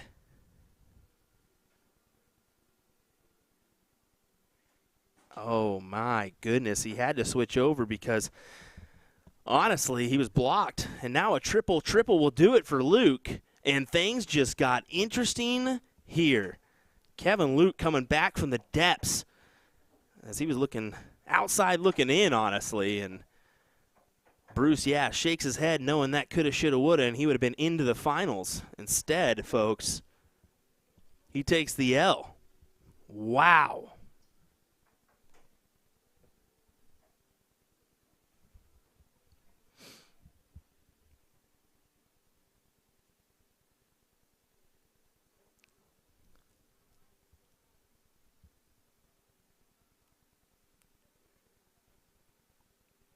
Kevin starting off with a nice 7.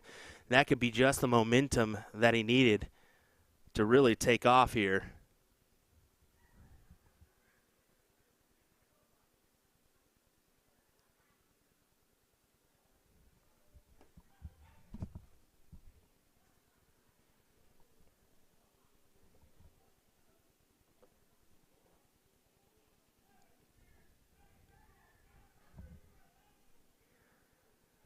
Something just happened on the ladies' side of things. They're all dying laughing.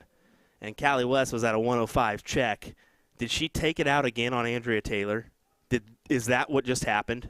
No, she left tops. So she had to look at it and unfortunately missed.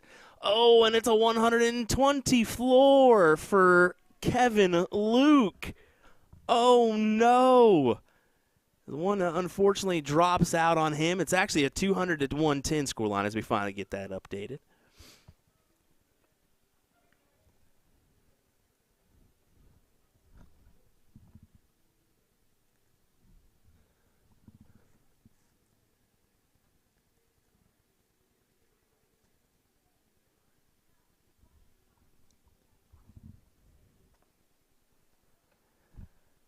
A reminder, this is your semi-final match here of men's singles cricket.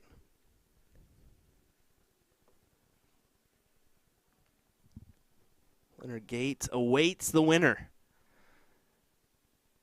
Will we see a rematch of yesterday's WDF singles final with Kevin Luke and Leonard Gates, or will Bruce Robbins sneak his way into that final?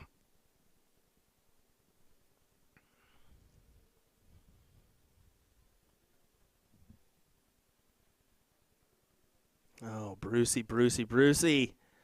You needed more than that, buddy.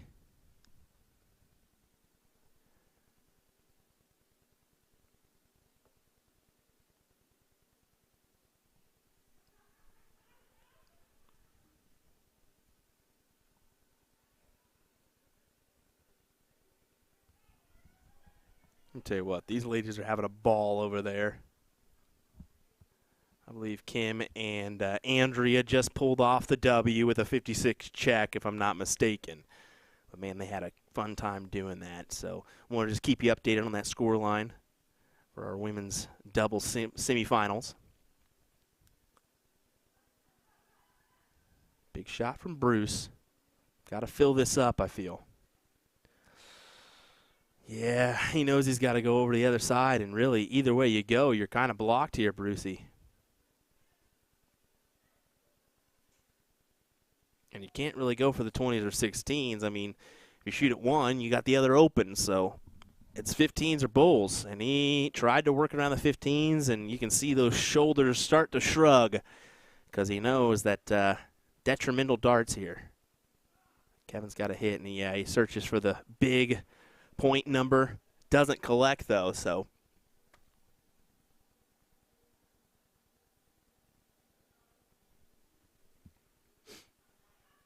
See back there, F1 pit crew status for our tournament crew, as they've already handled most of the boards and standards. Got those taken down and entered them into the truck.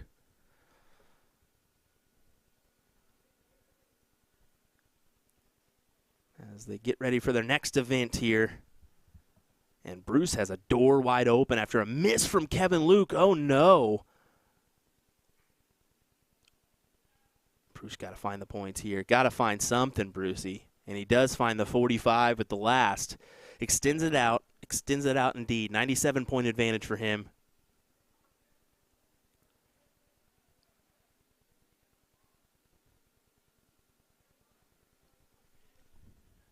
Does get that 5 hit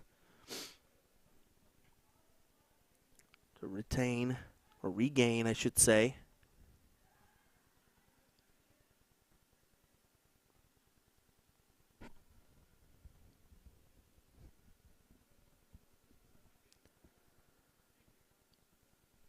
Big darts from Kevin Luke. It's just a 5 mark, but a 5 mark closes out those 15s, gets some more points on the board. Brucey, only option to go is bulls here. Got to fill it. It's 4 bulls for him.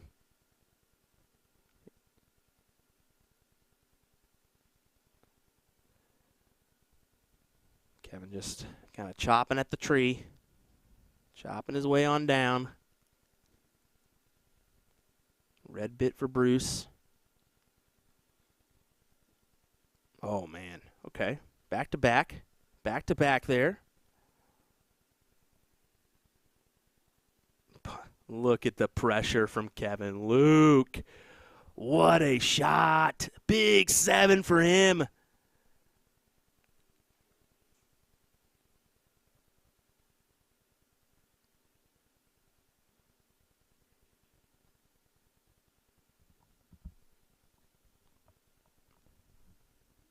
And Kevin Luke puts it away. Wow. What a shot. Kevin Luke will play Leonard Gates next. Here as we round out our coverage. And which city? Hang tight, folks. We'll be right back with more action here in just a moment's time. William Stuart here. Our finals of ladies 501 as well as men's singles cricket is up next.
Alrighty, everyone. It's time for our finals of singles cricket here, and what should be a rematch of our singles 01 action. And it's how about this? Kevin Luke taking on Leonard Gates, ladies and gentlemen. Should be a fantastic matchup. William Stuart here. Alongside me is Mr. Greg Tong. Hello, everybody. Excited to have you on our program once again in the commentary booth. We appreciate it. Fairly good weekend here at Which City. Yeah, very good. It's my first time this weekend on the stream. Glad to be here. This should be a very good men's final. We definitely appreciate you jumping in. We love to have a second voice in the booth. About this time in the weekend, I'm running on fumes, so. Well, it's a very good weekend for Leonard Gates so far this weekend. He's taken home a lot of hardware. Yeah. Taking home a lot of hardware. You could say the same to Callie West. Yep, Callie West. I'm not sure who would get credits. There's no MVP award at this tournament, but Gates and Callie would certainly be probably the front runners on that one. Yeah, definitely so. Unfortunately, Callie and Robin getting bested in that last match, but. Well, Callie's tired now. Yeah. Winning's tough. She had a scary first round matchup that it was looking like it was going to go the other way, and then they finally put it together and got it. But how about this one, folks? Kevin trying to open up these 16s, does so with the last start. Yeah, real back and forth battle here. 5-mark average for Luke and 4-mark average for Gates, both even at .0. That's a little unusual. You wouldn't anticipate anything else, would you, though? I mean, no, these guys got to be over 4 in the final at a minimum. Going back and forth with multiple hits. Who's going to blink? That is the question. Who's going to blink first? And huge shot by Gates. That's a big shot indeed. Going for the 15s to open them up. Takes the point advantage, gets himself a number. Great response by Luke. Yeah, now they're starting to feel the vice grips here and pulling out the trebles. Oh, certainly so. Last of the event of the weekend. Can't hold nothing back now. Was that the 777 we just saw? Yep, I think so. Couldn't help but pull out the water boy comment there. Nothing holding back now. I wish I had been on the stream with you for that Stowe Bunce one. That was ridiculous. Down in Florida. That was ridiculous. I think that's the hottest clip around the internet in the last few weeks. Oh, definitely so. Definitely so. And then we resurfaced just the clip of his shots in a short as well. That took off. Big 5 hit by Luke to take the point lead. Leonard needs 2 to get ahead. Looks like he switched off to the 15s. I think it was blocked, but went back. We'll see if Luke possibly has an answer for this one. Oh. Got to hit that when you choose to shoot that. Gonna reach for the close, you got to hit it. You certainly do. Ooh. Can't see that third dart. Did he get the trip 5? I don't think he got that trip 15. Just a right. single one. It is a little bit deceiving angle, as I mentioned. Usually we're not straight on with the steel tip action. But nice right at the bulls. Is that a 5 mark? That is a fantastic Powerful. 5. Great timing on a 5-mark ball. Leonard splashing around here, trying to get back. It's the point lead. Luke right away with a 50. Closes out that 18. Now just 15s left for Gates. Needs at least 3 here. And there's a big. Now does he attack it? No, he makes the smart move of adding some more points here. Was he looking at it? Yeah, he's making sure it's a single or a triple. It's definitely a single, so. Not a lot of room in there. He's going to have to angle that in. Let's see if he moves on the Aki a little bit. Yeah, it's not like he can go. He might have to loft it in and try to bounce it off the flight. Yeah, he definitely can't go bulls here. Not even an option. This is like a sky hook. Got it, I think. Did he put it in there? What a phenomenal shot from Leonard Gates. He could have easily bounced that out or gone right into one of the neighbors. And look, that shot has single-handedly produced this opportunity he's about to get right now. Wow. Luke still reeling, I think, a little bit from that 501 WDF finals loss to Leonard And yesterday. Definitely And so. look, and yeah, Gates just turned it completely around with that skyhook triple on the 15. Wow, what a turn of events here. Yep. Into the next leg here. Looks like Leonard got the start. Yep. Let's see if he can use that momentum. Very short format, just first to 2 legs. And he's in there on the triple already. Fantastic start for Leonard Gates. How can Luke recover? You have to hit a 9 of your own. 7 may not even be enough. And that's honestly going to be detrimental. Anytime you get that thrown your way, I mean, a white horse is one thing, but a 9 on the 20s or a 9 on including the 20s and 19s is really so look, Leonard tried to freeze him out on the 18s, but then he pops that 19 in the third dart. That's that's got to hurt. Impressive. A 4-5 for both these guys in that first leg. It's amazing, Leonard's stamina. I mean, he's got incredible stamina all through the weekend. This is the last match of the weekend, and look at him go. Luke as well on the last leg, but look, Leonard is just painting him in the corner. You see what he did there? He went bull with that last dart just to throw it at him. So I asked Leonard Gates, I said, do you even feel jet lag anymore? He says, not really. And I said, that's just the kind of player he is. He's been traveling for so long, was involved in baseball. He doesn't really feel it anymore. Stamina at the max. And he's just exhausted, Kevin. Kevin's just frustrated now. He can't hit a treble now. I think he thinks he knows he's done for. Yeah. It'd be a remarkable comeback if he can do something here. I mean, he's going to have multiple 9 darts. Yeah. And I mean, Gates is throwing a 6-0 to his 3-0 right now. Yeah.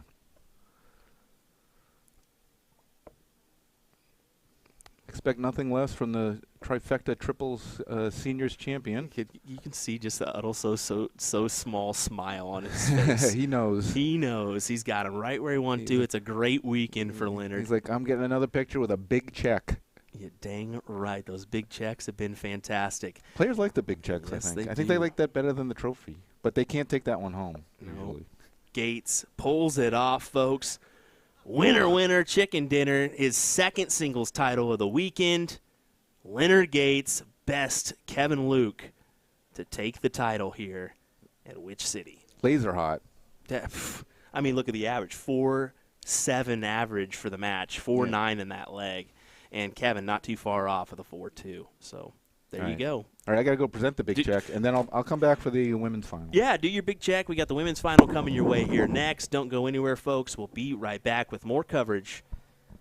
Just a second, and the last match of the weekend, folks. You don't want to miss this one. Share us around. We'll be back in a second.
The Piranha Darts by Dart World as a part of their 2023 launch. I'm Jen Mounts with usadartsproduction, and I'll be doing an in-depth review of the soft tip and steel tip version of this barrel, and I'll be ending the video with some throwing action of both.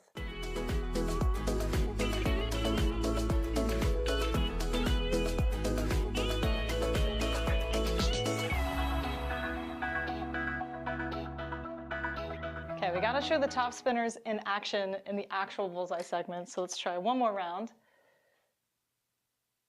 It's a good start. Nice. Nice.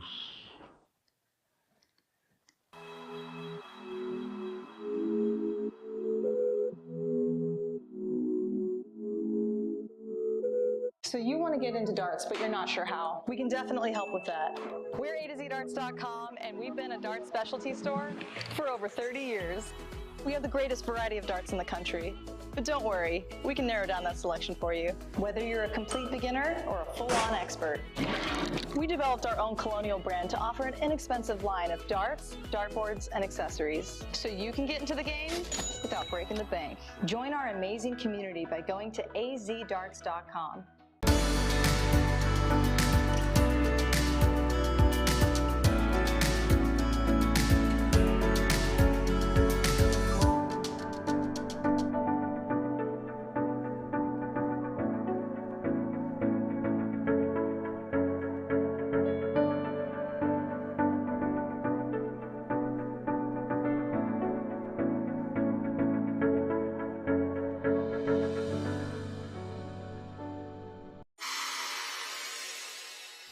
So today we're going to learn how to throw a dart.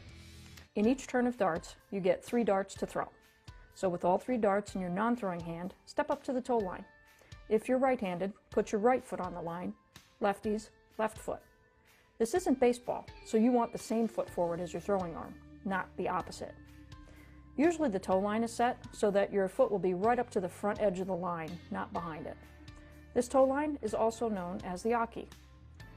The position of your front foot is usually at an angle to the line, to some degree. Your back foot should be a little bit wider than shoulder width away from the front. Put 1 dart in your throwing hand while holding on to the other 2 darts in your other hand. Looking at the dartboard, focus in on a spot you want to hit. To start, let's look right at the bullseye. As you stare at your target, lean forward, bring the dart up and draw it back towards your eye. Throw the dart by moving your hand and forearm towards your target, keeping everything else as still as possible. Hold your position while transferring the second dart to your throwing hand and repeat your throw. Once you've thrown all 3 darts, your turn is complete and you can retrieve your darts from the board. And yes, it will take some practice to get the dart to go where you're aiming. It's not as easy as the pros make it look. But with practice, I guarantee your accuracy will get better, and I tell you, there's nothing better than having 3 darts go exactly where you wanted them to. If you've already been throwing darts and have had success with something slightly different than what I've just explained, great, fantastic.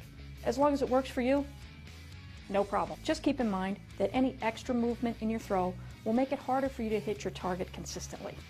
As a beginner, just try to get all 3 darts to land in the same area. As you build your confidence, you can narrow down your target, getting all 3 darts to land in one number, say, like the 20s.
Ladies and gentlemen, our last matchup of the weekend, our women's doubles 501 final, taking place now. William Stuart here. Alongside me is Mr. Greg Tong once again. Hello, Internet land. Looking forward to a fantastic matchup here. So we'll get our scoreboard situated here for you folks. Final match of a long day, long weekend of very, very competitive darts. You were not lying there. Long weekend for sure. At least for me, it felt like. All right, so Kelly Tabol and Gail Payne take on Andrea Taylor and Kim Provincial. You said Gail is a savvy veteran. Gail, I just confirmed, she's been playing since 1979 competitively. So that's 44 years of competitive darts. Get out of here. And earlier she had a vintage shirt from the 1988 Lucky Filters New England Darts Challenge from 1988. That was when the cigarette companies were still sponsoring dart tournaments. Wow. And she had this like very 1980s-ish spray paint name brushed on, airbrushed thing onto the back of it. You know, wow. Anybody do that anymore? Maybe in vacation spots, like in the Caribbean or something. But very, very vintage shirt. She put it on. She said, "I got to lose 10 more pounds and I'm going to wear this at tournaments for real." That is fantastic. I'm lucky enough to have one of those old school kind of, they're heavier dart shirts, you know, but bringing it back. Love it. She'd definitely qualify for a seniors ladies tour here in the United States, and she'd still be competitive. I love that. Well, competitive here in this one. She's found her way into the finals here for a ladies doubles event. And I've known Gail for a long time. And when I first met Gail, she was very scared of Dart Connect. Really? And, she was very. And then a year had passed, and I learned that she had started bringing her own tablet to tournaments. And she'd come up to me. She'd run across the room a year later after I saw her, and she was so scared of Dart Connect. She goes, Greg. I was like, I just taught 5 people over on the other side of the room how to use Dart Connect. It just goes to show you. I mean, there for a little bit, it was like, I don't know about this. Now it's starting to become a more popular thing in those markets where we haven't seen it popular before, like Canada's starting to use it. Canada is starting to come around. The very much chalk culture. It's still something that they need to use more widespread or start to adopt more. But we're getting more leagues and tournaments all the time.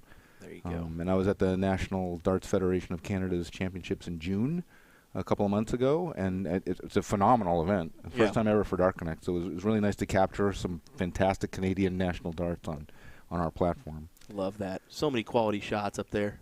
Yeah.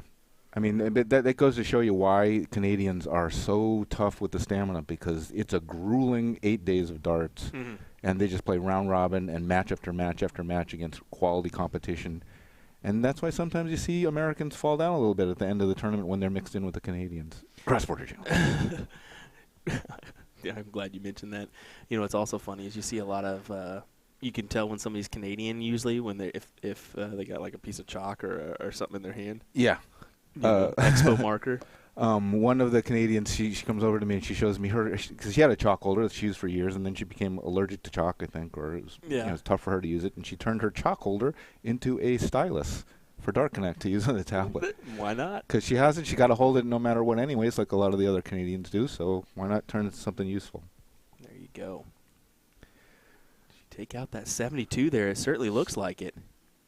Just waiting for the score to flip over here, but yeah. Pretty good leg, 18 darts. Good one to start off on in the match in the finals. Yeah, you can see her kind of doing the math here. 36-36.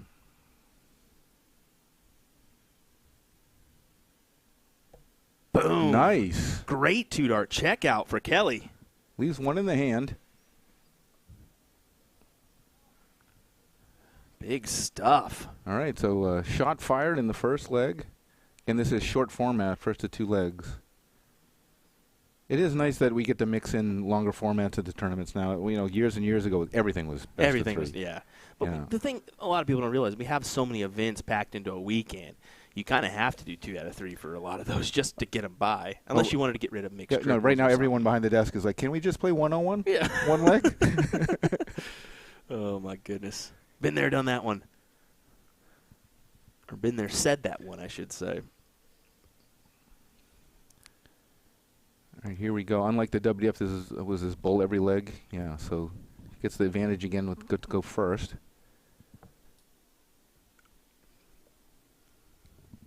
Now, Andrea, you know, she may have been the person who came the furthest. She came with a group from Texas. A good representation from Texas here in Nashua, New Hampshire. Yeah.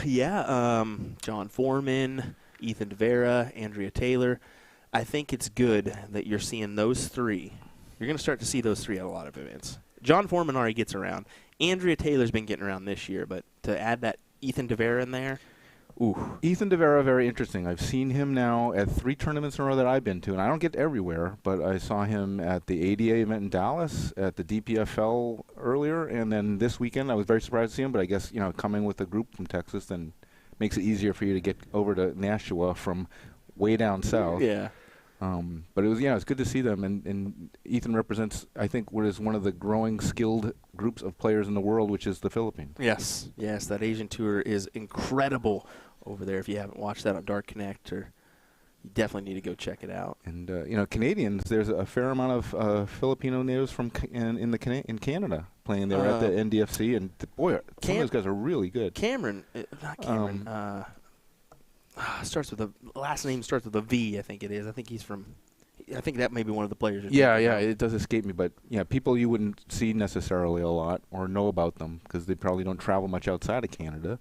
But can beat anybody. Yeah. Oh, definitely.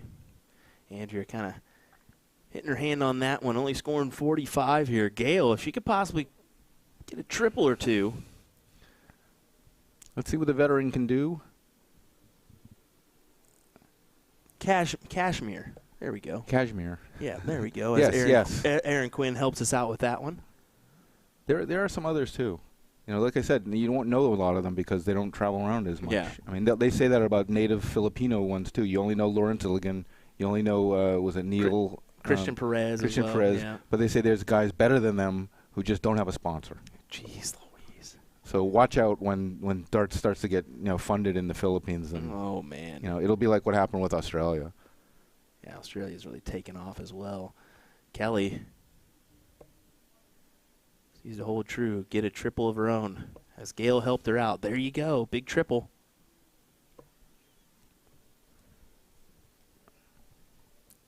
All right, and here comes our Texan.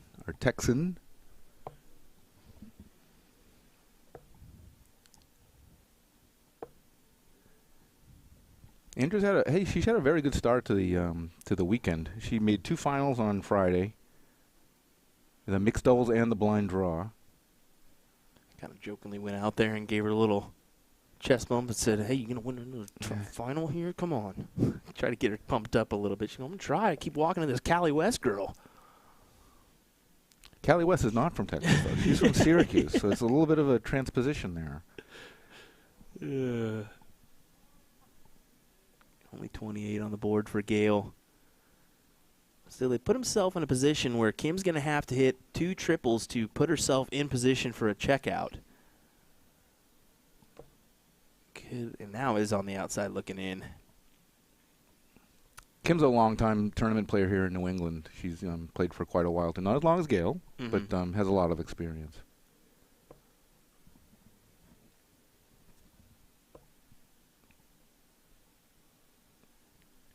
And Andrea used to she lived in Massachusetts for a couple of years. That's yeah. So that's how she gets partners from here, and she knows people, and she was part of the community here for darts for a few years, so she knows everybody. Callie West has been telling me, and she's kind of making this rumor go around because it is true. Andrea Taylor was the one that knocked Stacy Bromberg off her pedestal there for a little while. Pops in a nice 99 there to get down to finishing position. Gail here has an out, but it's a big ask. Let's see if she can turn back the clock. Ooh. Not can finish now. Not what she wanted. Let's see what she can leave her partner.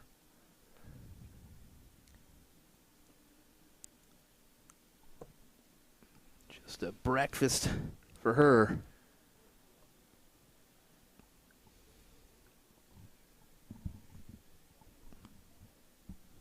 All right, Kim taking her time.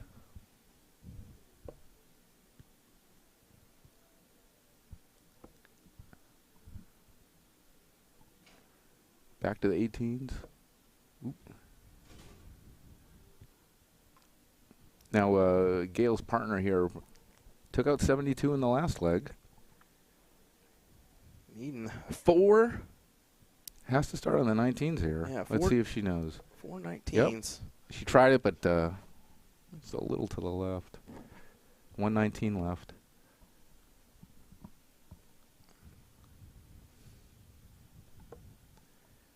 Back up to the 20s. Oh, she stayed on the 9s. Okay. Surprising, honestly. Had 100 left, still shot the 19s, but, you know, if she knows that Gail is a 19 shooter, then that makes some sense. Yes. Andrea kicking herself on that one. 30 on the board. Banging the neighbor. Tops for the win. Ooh, right on the top wire. Gail with 81 needed. All right, she's got that veteran gait to the Aki. Very Larry Butler-like. Yes. Or Stowe Bunce at the end of a tournament. Oh, 25 Ooh, here. very Okay. nice, okay. 56 left. Ooh. Got to make sure she snags that single. Oh. Just a little low. Need a little more oomph. 49 now. Let's see what she chooses. Most likely 17. Leave double 16. That's what I was thinking. Come on, Gail. I know the feeling. You want to really make sure you hit that single. Yeah. The hardest dart to throw in darts, a single. All right, not too much damage, but not what you wanted. So Kim for tops. To stay alive. First dart. We're going to head to a decider, ladies and gentlemen. All right. Worthy of a final. Didn't want to give T-Ball a shot at that. No. No, T-Ball will take that out if you give her a shot at it. She's certainly got the earmarks of a closer. 25 bit for her.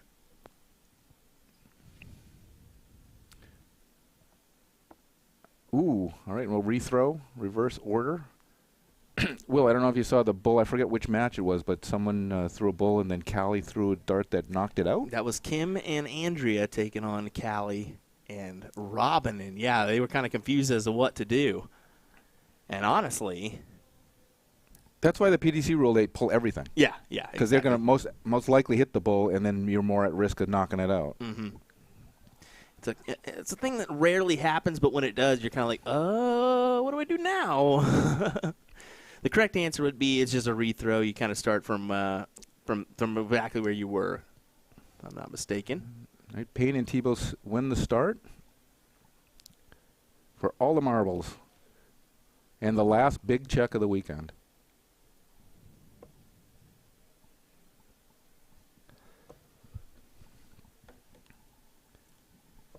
All over that triple 20. That's a shame that's not a ton.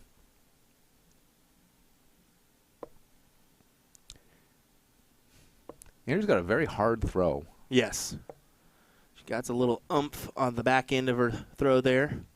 You know, her Callie, and Widmeyer would make a nice hard-throwing triples team. Yes. Oh, definitely. Well, her and Ethan are pretty.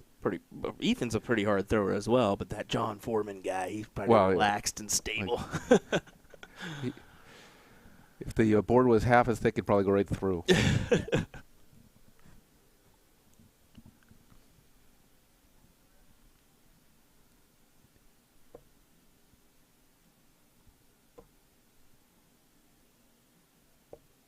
Oh, just some chips.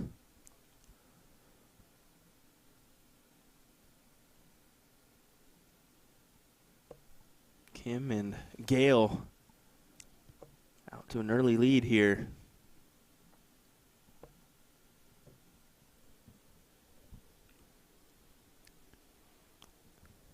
So let's see if they can keep that lead. Already getting wiped away a little bit. It's a great look at darts. Just 100. Brings it a lot closer to level.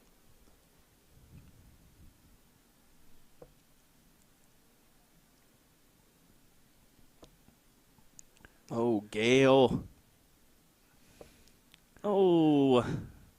Maybe the legs are getting a little wobbly, perhaps. She's just trying to keep it close. Give us a little thrill here. Give us a little thrill, huh? Give us some drama at the end. Put it right over the top. Oh, looks like a little bit of one-itis here. Kim not being able to take advantage of Gale's 7.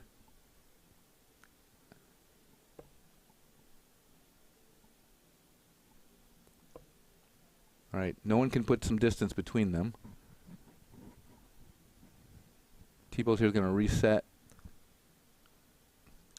Looks like she's maybe going downstairs.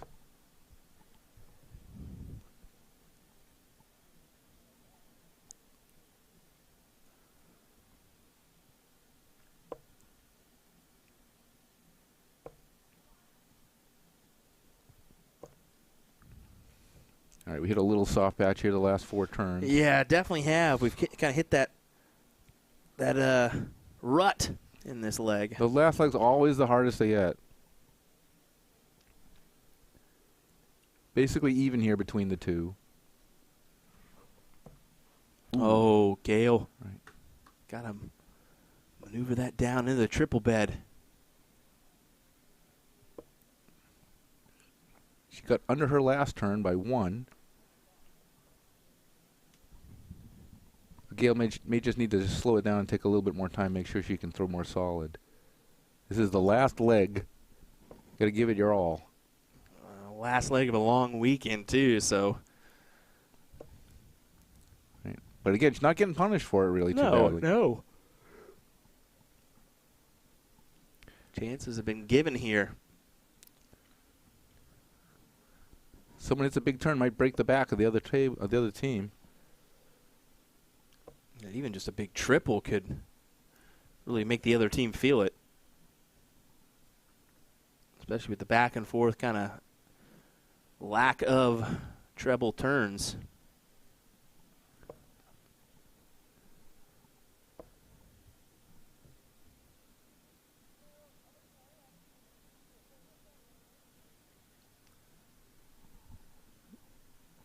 All right, who will get first to a finish?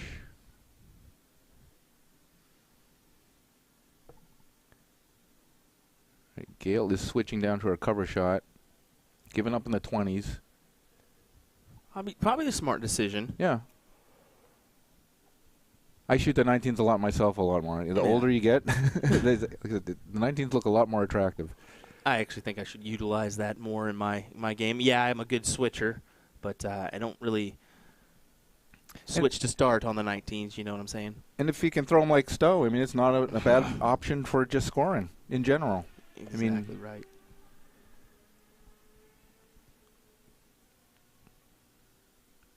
And, you know, to me, the combinations on the 19 are often very, very good for setups. Mm-hmm.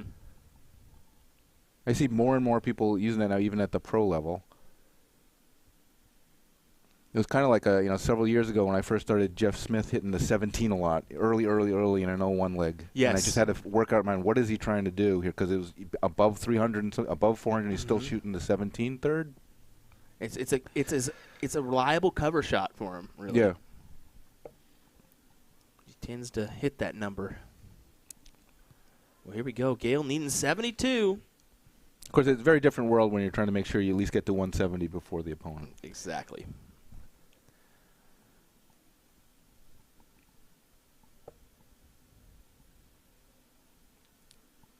So 63. 13 for Bull or 39.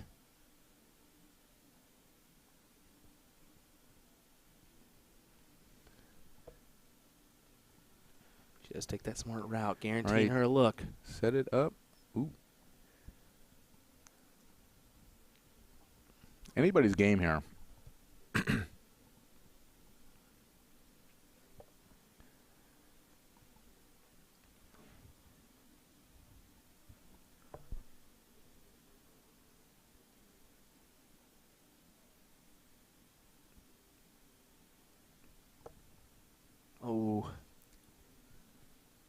Goes back in the hands of Andrea. Leaves 56. It's time to bring out the right-handed closer, Tebow. Oops, sorry, not Andrea. I mean, yeah, Kelly. Fixes it. Ooh, here we go. Double 16. Good marker. He's got to bounce it right in. Put it just to the right. She's measuring it. Ooh, a little too much oomph. Now we'll come in, Andrea. A round too early on me saying that one. My apologies. 16 for tops. For the title. Ooh. Little blocker. And, ooh, just off the flight into the below wire. I think if that dart wasn't there, it would have gone in. She really wanted that one. All right, and Gail Payne, our veteran, gets the chance to seal the finals with 2 8s.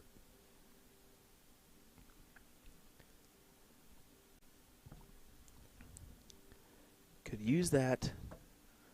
All right, last dart. Ooh.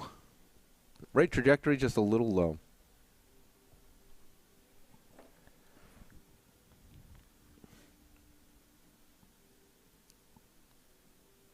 All right, let's have a New Englander hit the last shot. Just got to get over the top. Ooh. Who's going to take this one out first is the question. Ethan back there giving us some BS.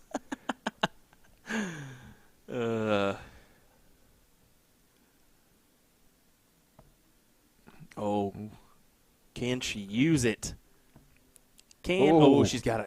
Does she got to move over? Agonizingly close. Yes. Oh, and knocks out the second dart. She doesn't even move, but she manages to hit it. Gail Payne and Kelly Tebow are your champions in this one. She's like, Dart, get out of my way. I'm hitting this double. Wow, I was questioning if she was going to move over there or not, but hey, in the end, she has got it and won a doubles title with Gail Payne. And that does it for the Witch City Open. Yep, that'll do it. We're going to start packing up and getting on down the road. Tournament of Champions is coming your way next for us, as we will be live from Kansas City, Missouri. And look at those payouts, $1.8 million. If you're on YouTube, don't leave without subscribing to the channel. Yeah, do that too. Yeah, definitely subscribe to our channel on YouTube. Like us on Facebook, and head on over to our StreamStack platform. Check that out. Next for us up in this area, how about the Seacoast Open, November 10th through 12th, live from Andover, Mass. See you then. Well, there we go, folks. Thanks for watching our coverage here of the Witch City Open from Nashua, New Hampshire. It's been a great weekend. We want to thank the tournament staff as well as the Courtyard Marriott for having us, and especially the Minuteman Dart League. Will Stuart, Greg Tong, thanks for joining me, buddy. All right. Good night, everybody. Take care. We'll see you next time for USA Darts coverage. And, oh, how about this? Tomorrow, tune in. Mike Maloney takes on Jeremiah Millar for a remote match. Ooh, the beast. That's going to be a remarkable, outstanding match, I guarantee you. I guarantee it.